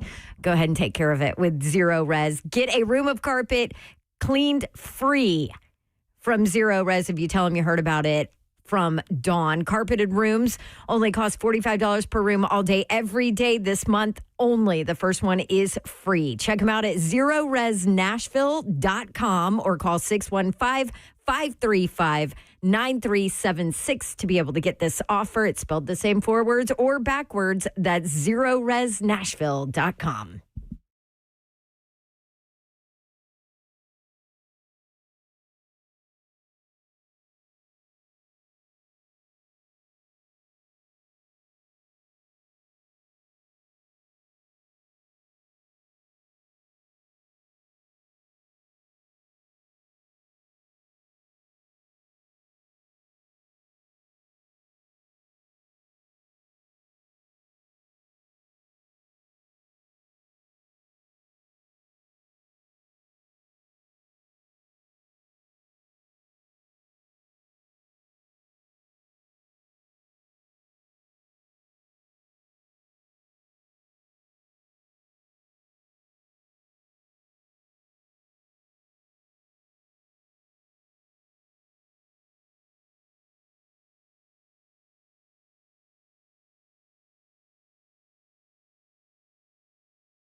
3HL 104.5, the Zone. Vanderbilt survives and advances in a slugfest against Missouri, 17-10. Old school SEC football game. Very physical. We talked about that all week leading up, that was just going to be, just a banger of a game, physically. Vandy won with just 265 yards of total offense, 80 of which came on a huge touchdown run by Mac Young. Trey Richardson also had a big catch, 37-yarder. That was incredible, getting that right foot to slide across the turf, kick up the little black dust before that other foot came down out of bounds. We'll talk more about it in the 5 o'clock hour. I know Billy in Clarksville wants to talk about that as well. Let's go to Johnny the Poet next up on 3HL. Big sigh. Let's clear your throat. Now the Cowboys have sucked since 95. I'm 52. That's half the years I've been alive. And Amy Adams drunk. Since you bought the team, they stunk. But you won't be forgiven if you trade Jeffrey Simmons. Because it's a fire sale. They're saying, what the hell? Oh! They need to listen to the 3HL.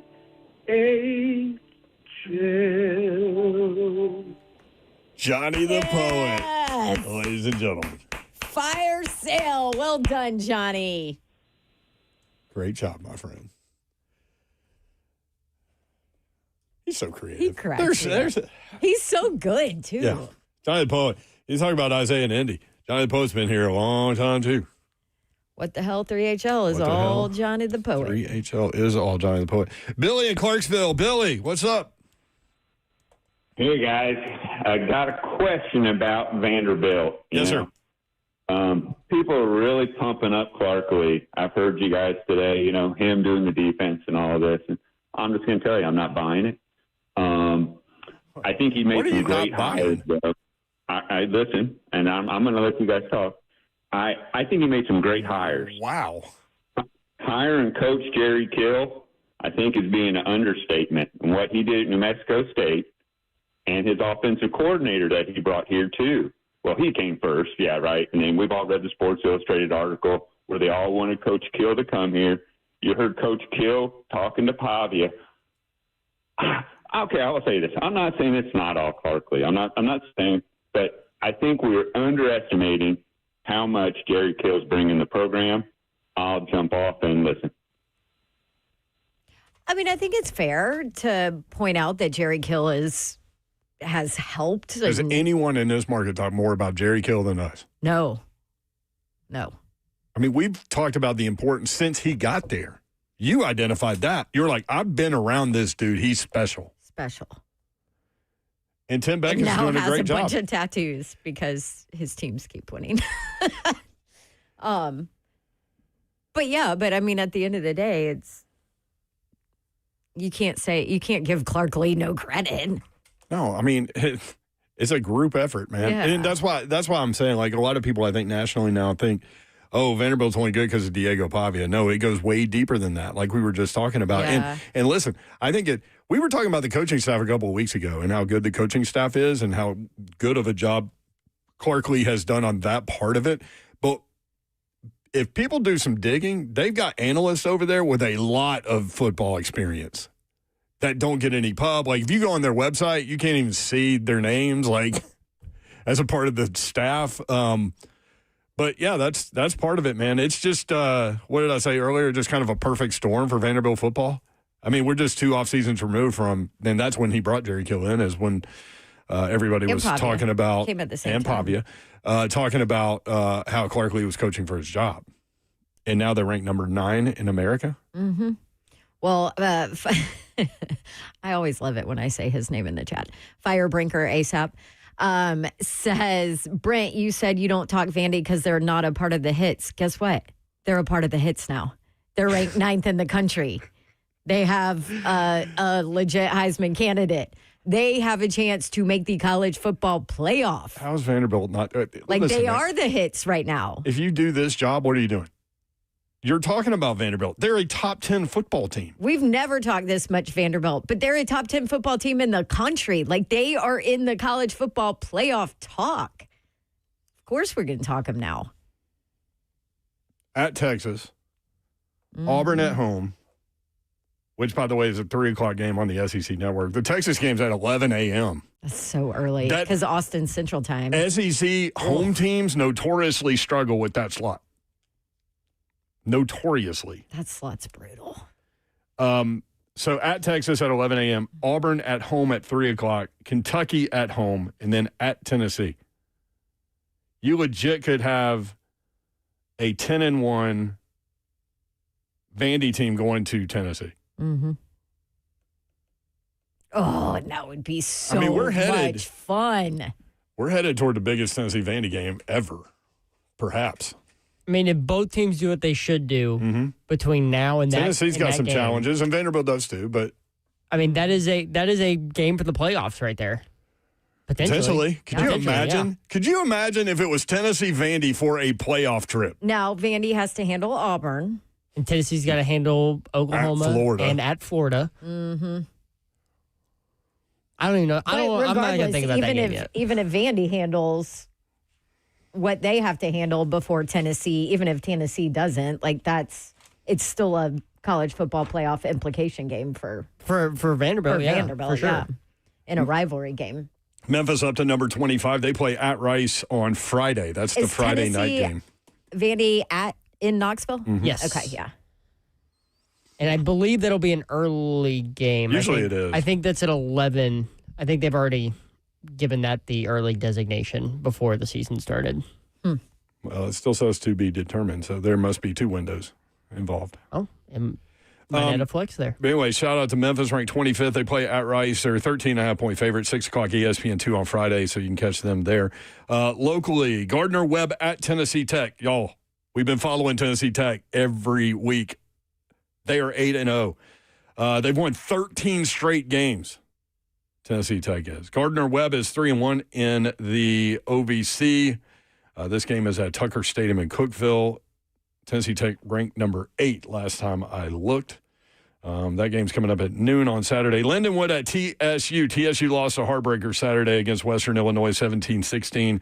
They will play and host Lindenwood 3:30 at Nissan Stadium on Saturday. Austin Peay at Southern Utah in Cedar City. 7:30 on ESPN Plus. Governors have won 3 of their last 4. They are in 3rd place in the UAC, United Athletic Conference, in case you're wondering, because I was, and that's why I wrote it down. Austin Peay is ranked number 24 in the country. And quick side note, I don't know why I stumbled on this, but Murray State's 0-8. Dawn, Murray State has lost 26 of their last 27 football games. God, that's brutal. That is a brutal place to be. That was like Austin Peay until Will Healy went in. That's right. 5 o'clock hour coming up. Stay tuned. 5:20, we've got Chris Lowe. We'll get into all of the college carousel drama and identify a candidate maybe you haven't heard of, depending on how closely you monitor college football, but you will certainly during this process. Dawn has met him as well, and we'll talk about all of that coming up in the 5 o'clock hour. Stay tuned. If you want to get it out about the Titans, you certainly can. They traded Roger McCreary today, so there's that. We'll be right back.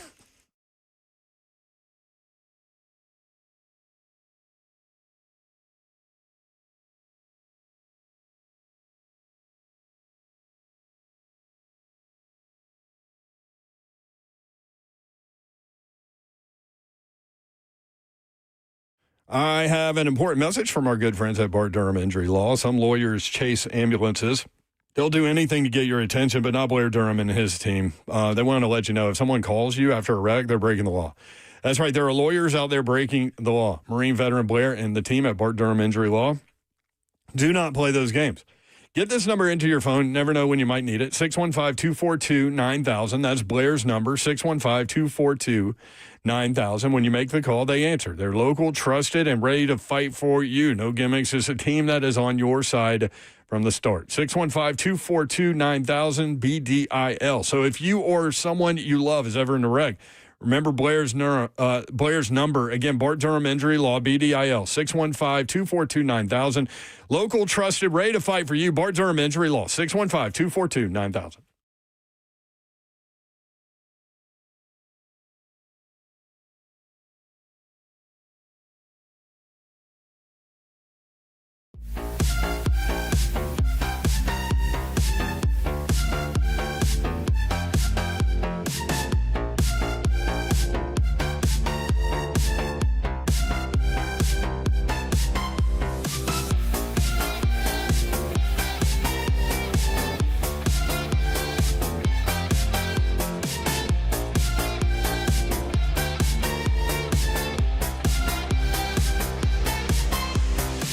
Selling your home can be stressful, but it doesn't have to be. Get a guaranteed offer from Mark Spain Real Estate. There are no showings, no open houses, no stress. Work with the #1 real estate team in the U.S. and close with confidence. Go to markspain.com today.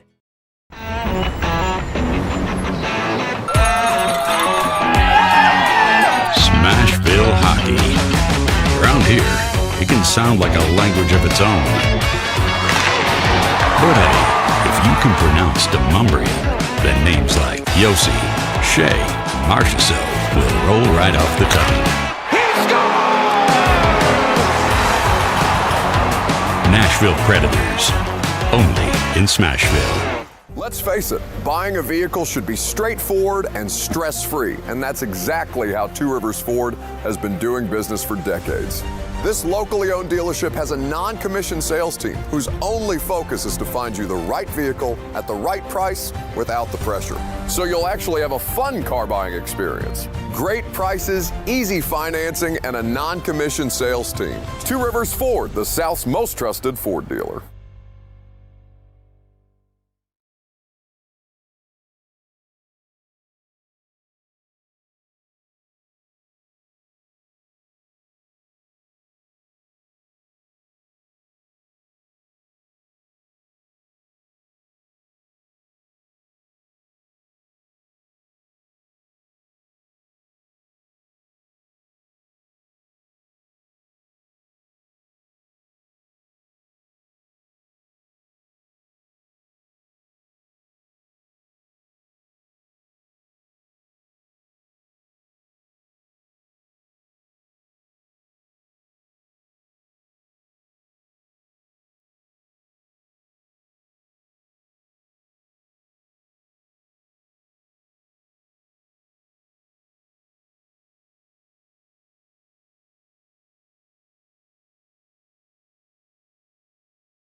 Good afternoon. It's 5:05. I'm Joseph Bonanno live from the Circus Sports at Kentucky Down Studios. Today, the Titans traded cornerback Roger McCreary and a 2026 conditional 6th-round pick to the Rams for a conditional 5th-round pick. McCreary, a 2nd-round pick out of Auburn in 2022, appeared in 55 games, including 38 starts for the Titans, and has 3 career interceptions. In NFL news today, Vikings backup quarterback Carson Wentz, who has been starting while J.J. McCarthy gets healthy, is set to undergo season-ending shoulder surgery on his left shoulder.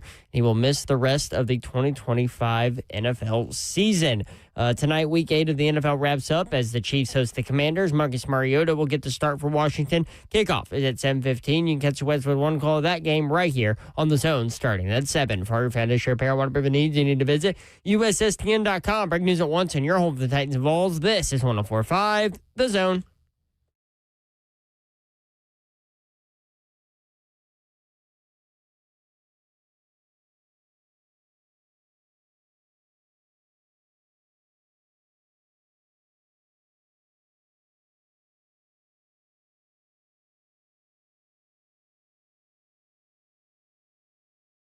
HL 104.5 The Zone. Happy Monday to you. Hope you're having a great day. The new AP poll is out. Get to that momentarily. Badsy is here, though. What up? Happy Monday. Titans colonoscopy Monday. That's it. Presented by Dr. Jellyfinger. The new AP poll is out. Ohio State 1, Indiana 2, Texas A&M 3. 4, Alabama 5, Georgia. Then Oregon at 6, Ole Miss at 7, Georgia Tech still undefeated. I was talking to somebody in that little world that thinks that Georgia Tech is kind of a... Fraud? Fraud's not the right word, maybe, but... Haven't played anybody? Mid-level SEC team if they were in the SEC. Brent Key does a great job, and they're 8-0, Phenomenal man. job. And Haynes King is a beast. Heisman candidate, right? Yeah. You can put him Here in we go. I know. You can put him in with Diego Pavia, with Brendan Sorsby, with those guys that nobody was talking about at the beginning of the year. And people in the chat were hitting us with, Diego Pavia's not a Heisman candidate. Look at his numbers, blah, blah, blah. He's the heart and soul of the 9th-ranked team in the country that has, I mean, way eclipsed what anybody thought that they would do. Yes. So, lose to Texas, that narrative changes a little bit. But as we have sit a poor right now, performance against Texas, absolutely. he wasn't great Narrative against changes. Missouri. No, he was not. He was not great against Missouri. They figured out a way to win, though, and that's what good teams do. Yep. Somebody also mentioned, can we talk about Tennessee football, which we literally just did for 45 minutes. 45 minutes. You missed it. But yes, we can always do those things. And a lot of times... You can always go listen to the podcast, too. Especially on Mondays and Fridays, but typically anytime. Like, you guys can steer the topics. Mm-hmm. If they're within kind of the topic roster, so to speak, you know, not like we're not necessarily... talking politics or anything. Well, definitely not that. But I'm not going down, Milwaukee Bucks basketball, although... No, don't do it. I don't care. Your boy looked good. Cooper Flagg looked good. Vanderbilt at 9, BYU at 10. Then SEC-wise, it's Tennessee at 14, Oklahoma at 18, Missouri at 19, Texas at 20, and then, as we mentioned, Memphis at 25. One name to keep an eye on that may fall below your radar for this coaching cycle is John Summerall, and you're going to start to hear that name if you haven't already. But the Tulane head coach, he's 43 years old. Tulane is 6-1. They're 3-0 in the AAC. They're just outside the top 25. He was his first job was at Troy in terms of head coaching. He's been an SEC assistant, actually, at a couple of different locations. But Troy, he was 12-2, 7-1 in the conference. Then 11-2, 7-1 in the conference. Then he goes to Tulane, goes 9-5, 7-1 in conference play, though, and 6-1, 3-0 this year. That is going to be a popular name. So maybe if Lane Kiffin does something and goes to LSU or Florida and the Ole Miss job pops open, this might be a guy for that. Be interesting to see what happens to a number of these dudes. I mean, the openings are, and we'll get into this with Chris Lowe at 5:20. LSU, Florida, Arkansas, Penn State, Oklahoma State, UCLA, Virginia Tech, and Stanford. This is where we currently are. Maybe Florida State. If Lane goes somewhere, Ole Miss. Kentucky certainly could open up. They're 0-5 in conference play. This coaching cycle is nuts. So the coaches that are out there, James Franklin, Auburn Brian could Kelly, be there. Joe Brady might be a great fit at LSU. That'd be an easy sell. He was the architect of the offense that might have been the best, was the best offense in the history of college football when LSU won the national title. Eli Drinkwitz. He was there with Mettenberger's final year, too, right? Mettenberger and Burrow. Burrow, yep. Mettenberger and Burrow. Mettenberger? Burrow? He was definitely there for Burrow. Eli Drinkwitz, his name's been thrown around. Jeff Brom at Louisville. Brent Key at Georgia Tech. Jimbo Fisher wants back in. John Gruden wants back in. This is going to be a fun coaching cycle. So, do you guys, I sent you guys this last night. Do you want to know how much total buyout money has been committed to fired FBS coaches currently this year? What was it, like $170 million? $167.9 million, and it's not even November. It's a great job. What you can a get waste. Fired college football coach. Now, that number might go down depending on what Brian Kelly's buyout ends up being. I think there were some talks about that getting worked down from that $53 million that it is down to around the $20 million range. But I don't think anything official has come out about that. Shout out to Ramon Foster, who is in the chat. You can watch the show live, YouTube, Facebook, live, Twitter, and Twitch. Twitch, please. The F&M Bank chat is open. 3HL is powered by Spring Hill Heating and Cooling, springhillac.com. By the way, Savage, you have another letter in your mailbox. That's an ongoing thing. Do I have one? No. Aw. Reese and Laura in Bowling Green. Laura. Hey! Laura, what you got? Big balls? That was a good one over your home Commonwealth there. Yeah, we're the ones that's going to finally get Stoops fired. That very well could happen. Go football. Go football. Big man, are you with me? What up, Big Reese? Hey, I'm sorry about accidentally tricking you yesterday. I heard about that. I will say he called into the Lee Company countdown to kickoff. I did not know it was you until somebody put it in the chat. I honestly did not know it was you. And somebody said the tell was they could hear Laura in the background. They did, and the only reason, because my real legal name, first name is Timothy, so I went with that because the show sounded so much more serious than our show. I was afraid if you were the screener, heard Reese and Laura, that you would be scared we'd be buffoons and ruin the show. So I told Laura, I said, well, we better just go with Tim from Kentucky. And it worked. It did work. That's definitely true. And you got to admit, I behaved well, but it was not. Yeah, it was not easy. But Blaine did believe what I had to say, which made me happy. But I tell you what, we got a 2-game playoff to get to the playoffs, Mayor. And where is Slay at today? Slay hasn't even called to check in. What's going on with that? He's working. He's doing basketball, ESPN basketball stuff right now. So wait. 5:14? Yeah, I mean, he's in a different city. He has a cell phone. Oh, yeah, well. Wait, you said 2 games. So Tennessee plays Oklahoma this week. They play at Florida. You're counting Florida. I'm asking, are you counting Florida? No, I'm not. Tennessee has not won there since, 2003? Is that the number? And who's Florida's coach? Do they even know who their team is? No. No. I'll answer no. The answer to your question is no, I'm not counting Florida. Whether I'm right or wrong, I'm not counting them at all. I'm a tiny bit worried about Oklahoma, but not a lot, because that guy's got a broken hand, and I don't see anybody with a broken hand beating Josh Heupel and company. But I am very worried about Vandy, but we'll be there. Now, I think you and Babs ought to join us at the tent with Big Slay for the Vandy game if that game means we all go to the playoffs. Yeah, we may have to. We're sitting in the lower level, remember, we got to act civilized so we don't get thrown out. I don't know how that's going to go, Reese. Well, I'm worried that we're going to get thrown out. Well, that's how that's going to go. You can't control that, you know. Well, I can't control myself. Oh, Slay's in the chat. Big Reese, are you with me?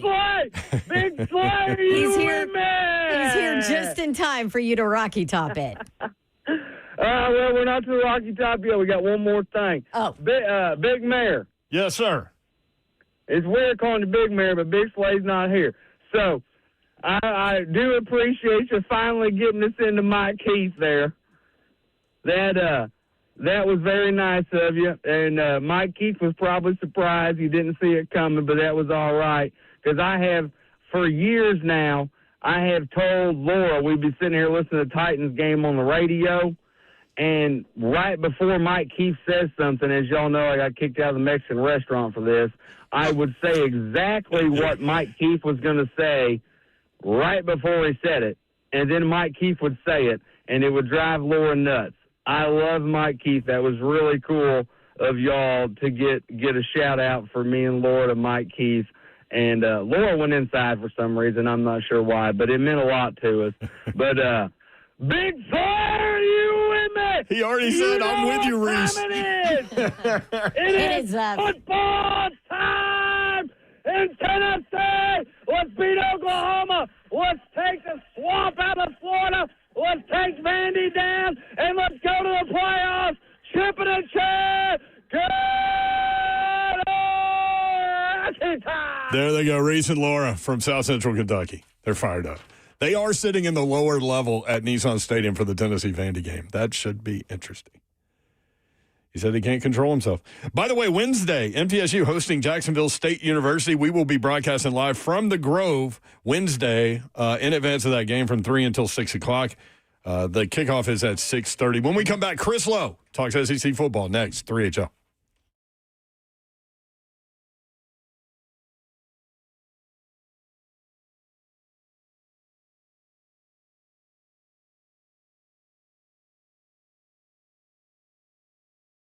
What's happening, good people? Brentwood Jewelry, where you need to head to. Why? Well, I got something for you. You like style, right?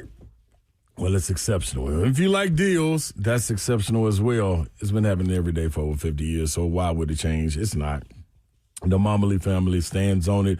Just go on in there. Go to 7012 Church Street East, located in the heart of Brentwood. Tell them we told you to come by there. And just go around the entire store. I'm telling you. You're going to see so many nice things that you like, whether it be engagement rings, whether it be bracelets, whether it be rings, whether it be necklaces, earrings, watches. You cannot miss. They have something for everyone. Even if you have an heirloom at home and you probably like, man, I ought to get rid of this. I ain't trying to mess with this no more. Take it to them. Just see what they can do to it. Watch them put work to magic and bring it back to life for you. You can pass it down from generation to generation. That's what they do. It's real simple, real easy to find. 7012 Church Street East, located in the heart of Brentwood, just off Franklin Road, or on your handheld devices at BrentwoodJewelry.com.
3HL 104.5 The Zone. Game 3, Blue Jays at Dodgers. Dodgers a huge favorite tonight. Toronto took game 1. Dodgers took game 2. Go Blue Jays. Go America, Ziff. Monday Night Football, Washington at Kansas City. Kansas City, a 10.5-point favorite. Commanders quarterback Jaden Daniels is out. Marcus Mariota will start tonight for Washington in Kansas City. Chiefs have won 3 out of their last 4. Washington has lost 3 out of their last 4. Let's talk a little SEC football. Plenty to talk about. Chris Lowe, on3.com. Chris, what's up? How are you? I'm doing great. Good to be with you. You guys give Slade a day off? He is doing SEC Network college basketball. God, it's hard to believe basketball is already starting, isn't it? Right. So, Brian, let's get right into it because we've got so much. And for those listening that haven't heard me say this several times today, Slade will be back on Wednesday, and we look forward to that. And get his take on Tennessee beating, what does he say, Kentucky? Yes. Yes. Chris, obviously Brian Kelly out at LSU, and I saw one story where there was a quote, this is the most Louisiana thing ever, that the governor, like this happened at the governor's mansion, and that the governor is involved. That's just a different world down there. Yeah, well, the governor was involved. Do you remember, I don't know if you saw it, so right after the game, or the big story before the game was, it was all in the local media down there, was that the Board of Supervisors had voted to increase ticket prices and Yes. for LSU games. And that was sort of the buzz among, the TV people there in Baton Rouge and news people in the New Orleans area. So after the game, when LSU gets just beaten down by A&M, the governor, Landry, tweets out something like, I don't know if this is the best time to be raising ticket prices after a showing like that. And so you sort of knew, if you didn't already know, that he was going to be right in the middle of it, and he was. And it's and I think he met with the Board of Supervisors, the Board of Trustees, and Kelly was gone. I don't think, as I told you guys, I think it really matters anymore what someone's owed. I don't think there is such a thing anymore as a buyout that's unpayable by a school. Well, and we've got some incredible jobs that are open. If you just start looking around, this is going to be an unbelievable coaching carousel season with a lot of drama. LSU, Florida, Arkansas, Penn State, Oklahoma State, UCLA, Virginia Tech, Stanford. Could get Florida State, could get Kentucky. And if Lane goes somewhere, we could get Ole Miss. I mean, this is going to be crazy. Yeah, I think the domino effect, man, is going to be what's really going to be fascinating. When someone does leave, or a couple of guys do leave for other jobs, and there's more coming. I mean, you mentioned a couple. There are a few more jobs that are going to open up. I think bigger jobs that a lot of people would be interested in. My question is, are there enough really qualified coaches out there to fill all these jobs? Right. I mean, who are you going to bring in to replace James Franklin? Do you bring in anybody? Do you just say, okay, we're just going to bring in someone who's young, who's hungry, let them have their shot here? We hired a guy last time, who was there for 12 years, wanted Vandy. Nobody ever really wanted Vandy. Do you try that route again? And, you talk about LSU, that's a job that has produced in the last 21 years 3 national champions by 3 different coaches. So you can get it done there if you get the right guy. Mm-hmm. But there are going to be so many jobs out there, as you point out, and so many names floating out there that the last month plus of this season, put it this way, the next 2.5 or the next month and a half is going to be every fan base, for the most part, is going to be wondering if their guy's gone, if they're going to be able to keep their guy. There'll be fan bases fighting with each other. No, our job's better. No, your job's better. It's going to be basically 6 weeks of that across college football. Let's talk about the Heisman Trophy. That's been a topic on today's show because we mentioned, as we sit here today, Diego Pavia is certainly in the mix. Right now, that could change with the loss at Texas, and then suddenly you're you're a 2-loss team. You're out of the top 10. But Fernando Mendoza, Ty Simpson, I'm looking at a list. Somebody's got Diego Pavia 3rd. Marcel Reed certainly deserves some love. Where are you with that as we sit here today? Somebody's going to have a Heisman-esque type moment in the last 2-3 weeks of the season. Will they lead their team from behind? Will they make some incredible play or a bunch of big plays down the stretch? to help their team win and move on. I don't know if that's Pavia, is it Simpson, is it Mendoza, is it somebody like that? You know, it always sort of seems like there's that one game or that one moment where someone just vaults ahead of everybody else. And I don't know. I mean, I know who I think right now who's been the best player, and that's Ty Simpson. You know, he's just made so many big plays, off-script plays where maybe it doesn't look like it's going to end well, and it does because he makes a perfect throw or makes a perfect decision. And just the way he's bounced back from that first game. I mean, he didn't play horrible in the first game. No. The team didn't play well, and yet he's been the engine, really, for that train, that crimson-coated train ever since that game. And he's played I was talking to a scout this weekend about quarterbacks. He said, man, he said all the people we thought were going to be great right. just haven't played that well. They just haven't. And that's not to say that a guy like Lenore Sellers or Lagway or anybody won't end up having, you know, Garrett Nussmeier will end up having a really good pro career, but we were all off because I raised my hand. I did the preseason All-America team for ESPN, and I had Kay Klubnik number 1, and I had Garrett Nussmeier. No, I had Lenore Sellers number 2. Mm-hmm. That's my top 2, and those guys aren't even going to be all SEC. Yeah. No, I'm kind of right now. I'm kind of ACC. Ty Simpson and Mendoza kind of right now. Yeah, for the top Probably 2. He's got some chances though. He just doesn't have the numbers. You know how it turns into such a numbers game. Yeah, I know, but if he has a big game and they win at Texas, let him go to Tennessee with the playoff berth on the line and win at Tennessee in that big game. Yep. Those are the type. That's what I mean. Those are the type of moments where you win the Heisman. And we'll see.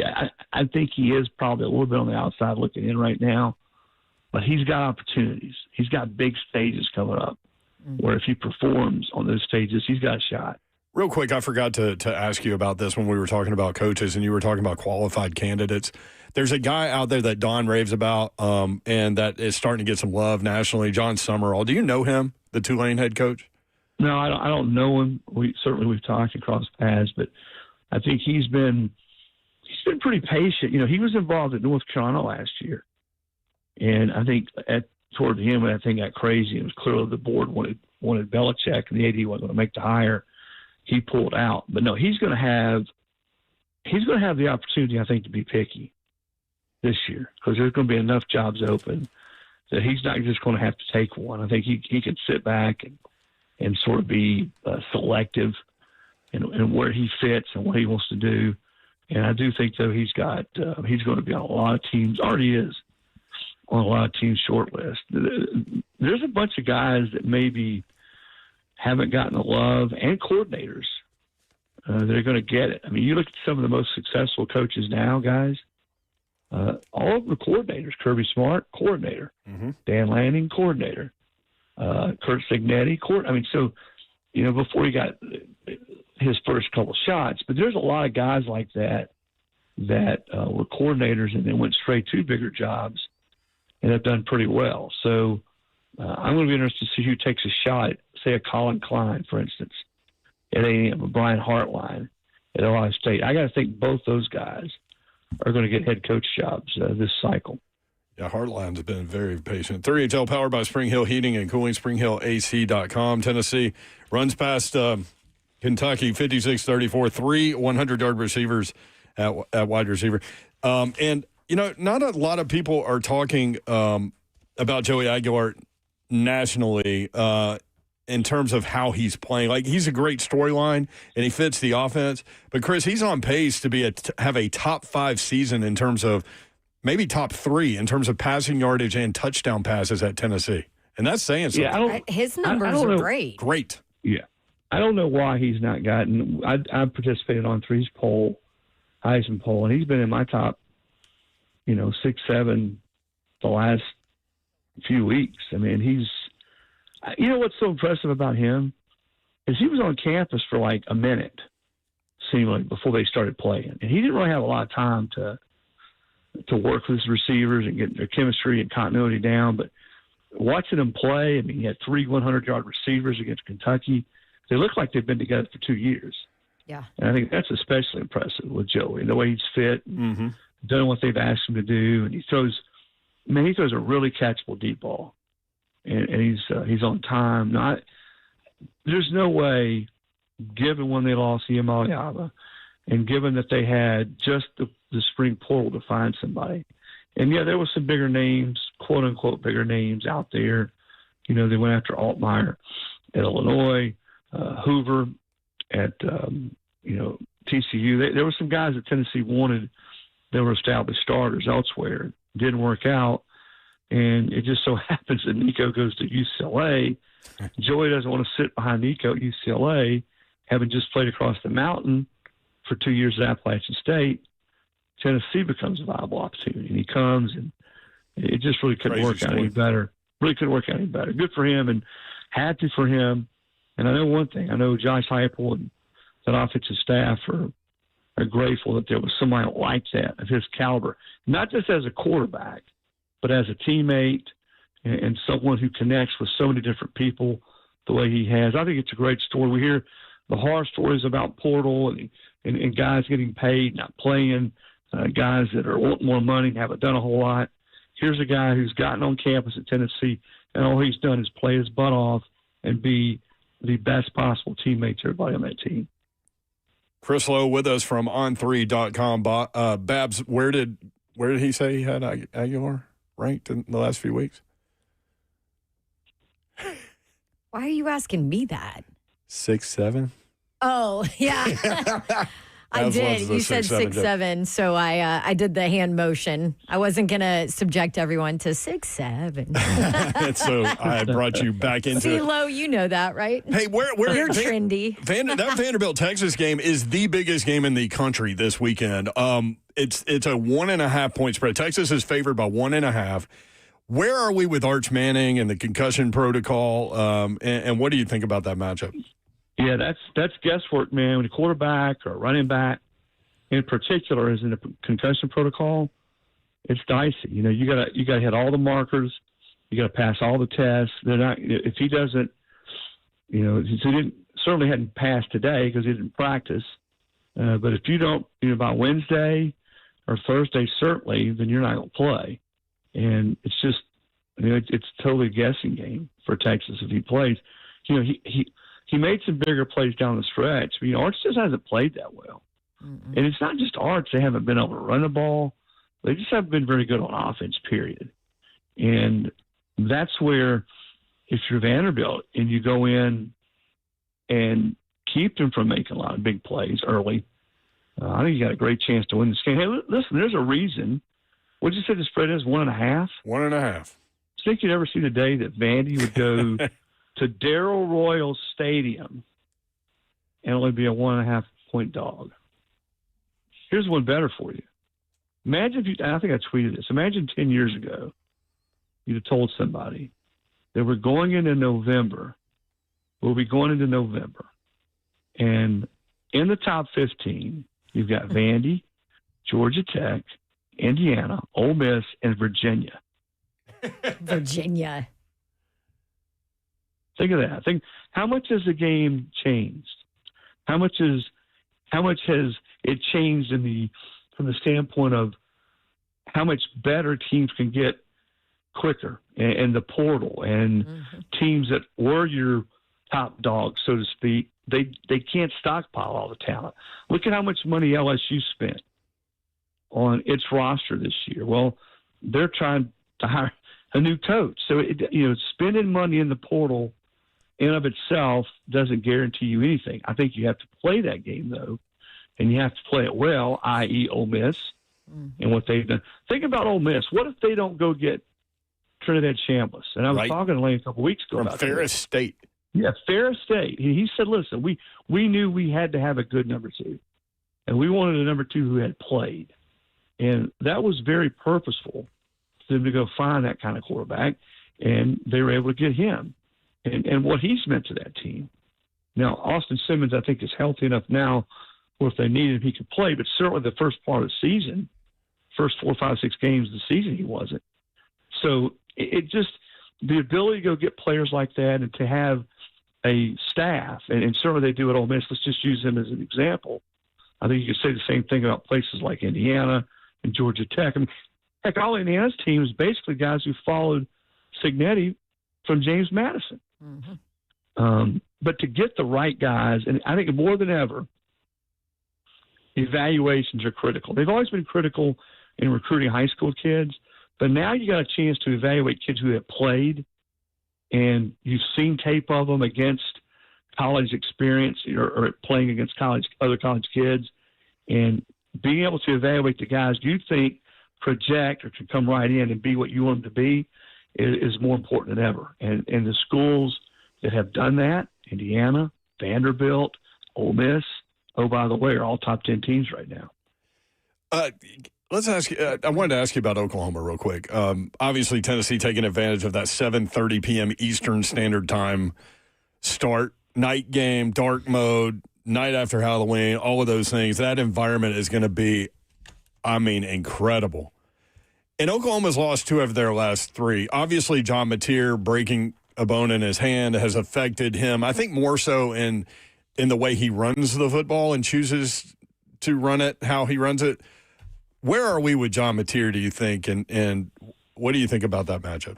Yeah, I thought, and I hate to play Monday morning quarterback here. I wondered even before. I think they probably brought him back too soon. 17 days after breaking I think bone that in was, his hand. again, it's easy for me to sit here and say that now. I get it.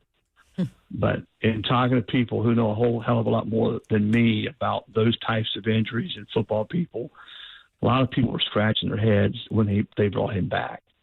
And I understand it was before the Texas game. I get what Texas means to OU in that rivalry. But you wonder now, Brent, are they sort of paying the price?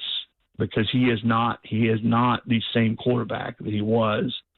And now he gets another week now to get ready for the Vols and should be better, more confident, as you said, more instinctive, running the football, throwing the football. This, to me, is an elimination game. Both teams know that. The loser of this game is not going to the playoff. That's exactly right. So, the stakes are very clear. It will be a night game. It's going to be crazy.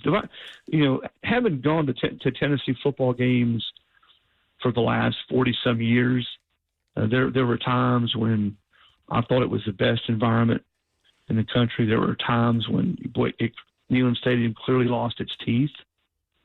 It's really now back to where I think it's, if not the best, one of the best environments, certainly for night games in all of college football. And you're right, that should be a festive environment, and one that you mentioned Vandy, Texas, Oklahoma, Tennessee too has about as high stakes as any game that's going to be played this week. That's a great point. Yep, elimination game. Yep. Yeah, the loser's going to be watching the playoff on TV.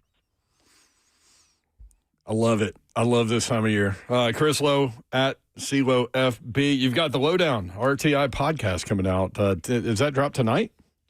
Yeah, it sure does. And we had a chance. I invite the fans and people to go listen. We had Reese Chapman on. Reese had a lot of great insight on what Josh Elander's hiring means to the players, to the program, why they felt like it was so important to stay in-house. And not just – and the thing Reese talked about a lot is it wasn't just important to stay in-house. It was because of what Elander had meant to that program as they continue to build his relationship with the players, recruits, the way people around him, players, everybody on that staff, just sort of have rally around him. But I would invite people to, go listen to that because his insight and perspective on keeping it going there with Josh Elander, really, really good. The Lowdown, the Rocky Top Insider podcast coming out. Yeah, that video of Danny White telling the players that Josh Elander was the coach was phenomenal. And then Elander saying, we want to protect what we've built, I thought was a great point by him. So, yeah, we haven't hit that today. I'm glad you brought that up.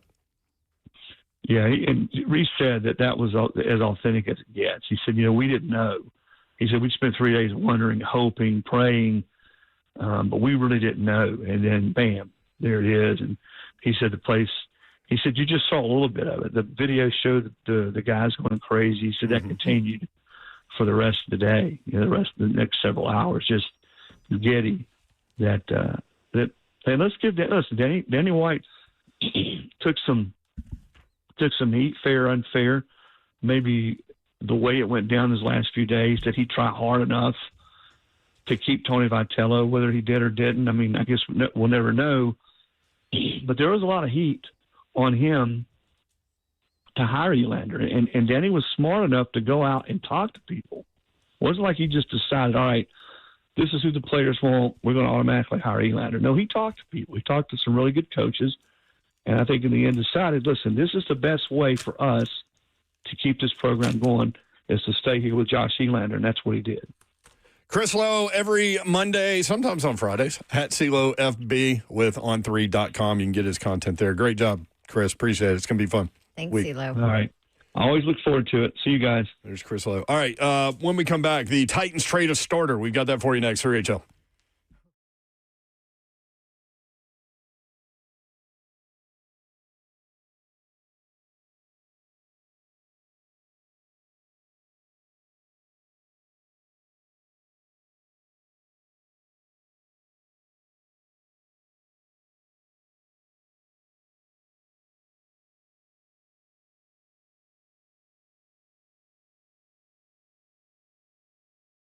Dickens Turf and Landscape Supply, if you're looking for that equipment that you need to keep that lawn in its beautiful, pristine shape, my guys at Dickens Turf and Landscape Supply can help you out. DickensSupply.com is the website. Trey Hartsook is here with more. Trey? Hey, Brent, I'll tell you, man, once you get that grass looking good, it's weed-free, it's lush, it's green, something we got to do, no matter what, is we got to cut it. And at Dickens Supply, we have the best brands in the industry, whether it's Toro, Ferris, Snapper, Wright, and on the two-cycle side of things, Echo, Shindawa, Steel, Red Max, buy where the pros buy. There's a reason that when you see the trucks rolling through, they're professional landscape contractors. They have certain brands on their trucks that they trust to put food on their table. At Dickens Supply, we sell those brands right here. Whether you have 0.3 of an acre and you're a weekend warrior that wants to get it done, or you're a professional landscape contractor, we have the equipment that you need to get that stuff taken care of. So if you got any questions about mowers, we can sell them, we can service them. We can, if yours breaks down, we can work on it. So we're full shop when it comes to the service side of things, and we love to sell you new ones. So if you got any questions whatsoever, please give us a shot on your next equipment purchase. We're conveniently located in Automobile, Tennessee. Got locations in Nashville, Hendersonville, Murfreesboro, Bellevue, Brentwood, Longmore, Mount Juliet, and Franklin. If you can't get a hold of us, check us online, DickensSupply.com.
3HL 104.5 The Zone. Brent Doherty, Don Davenport with you. Keith in Nashville. Next up, Keith, what's up? Yeah, that's every non-SEC team that would be middle of the pack if they had played in the SEC. They're not playing nobody. Who are you talking about? Georgia Tech? Yeah. Every non-SEC team, mostly. There might be like 2 or 3. But other than that, like if Florida got to play a Big Ten schedule, they win 10 games. I think Virginia's the biggest one. No disrespect to Virginia fan, but 3 straight overtime about to games. see them again. You're about to see them. And they're favored Georgia on the Tech road. too. Like the one Georgia Tech game I worked was not pretty. Wake Forest. Yeah. Appreciate it, Keith. Thank you, man. 615-737-1045, always the number. Tuesday edition coming up tomorrow. Jim Wyatt will join us. We'll talk Titans football with him. Cornerback Roger McCreary has been traded to the Rams, if you haven't seen this story, with a 6th-round pick to get a 5th-round pick. Now, why? Expiring contract. Guess they decided they were not going to sign him, so might as well get something. I guess, right? Yeah, That that's reasoning makes sense. Only thing that makes sense. So then they signed cornerback Micah Robinson off the Packers practice squad. So the cornerback room, a little bit light in there. I think the trade, like you said, if they weren't going to re-sign him, and this was the best offer you could get for him, it's a fine trade, right? Because better get something than let him walk.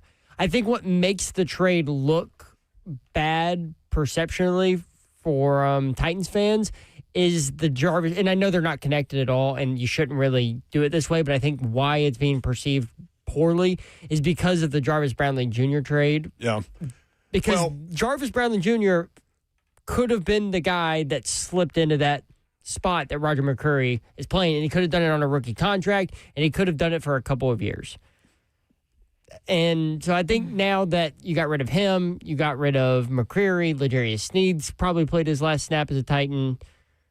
Just looks like a giant mess. Yeah, and the other 2 potential movable pieces would be Arden Key and Chig Okonkwo. So Chig in a contract year. Also, Arden Key too, right? Those are, I believe this is his last year. Those are the 2. So we'll see if they're done. From Easton Freeze, Chig, the only player left from the 2020 to 2022 draft years. 23 players drafted in those 3 drafts. And Chig is the only one left. So Roger McCreary traded today. 3HL bingo card. I don't want no stinking collaboration. That was Babsy. That's the only one I wrote down today. I would like for Borganzi to be the sole leading collaborator. Yeah, like everybody have a point and an opinion and a discussion, and then let that guy make the decision because he's the general manager. Yes. And inevitably, it's all going to fall on him. So selfishly, fans know exactly who is in charge of what decisions, right? and where to throw their angst. Are you curious too? Was it collaboration? Was it Borganzi? Was it Brinker? When you're looking at these Brownlee and Roger McCreary trades? Great question. I mean, because at the end of the day, you got nothing. I get fire sale. I get cleaning house. Do you know how many holes they are going to have to fill? They have so many holes. There aren't any holes. This is one big black hole. It is. With nothingness in the middle of it. Just a crater. So, I mean, clearly, they've got their eyes solidly on 2 years from now in that building. Because this cannot be fixed in one offseason. Mayor, I don't know if it's going to be fixed in 2 off seasons. Maybe not, but at least at that point, you'll have a coach going into year 2, hopefully with some positive direction. You'll have a quarterback going into year 3, hopefully with some positive direction. Yeesh. And listen, man, you get the quarterback position right, you can fix a lot of things pretty quick. Monday Night Titans coming up next. Is that what I'm supposed to say? Yes, interim head coach Mike McCoy will join the broadcast. There you go, with Rhett Bryan and the crew. We'll be back at it tomorrow. Listen to this on all damn day, every day. Rip the knob off. We love you guys. Appreciate you. We're blessed that you include us in your day. Good night. God bless. See ya. Wouldn't want to be you unless you're Monday Night Titans.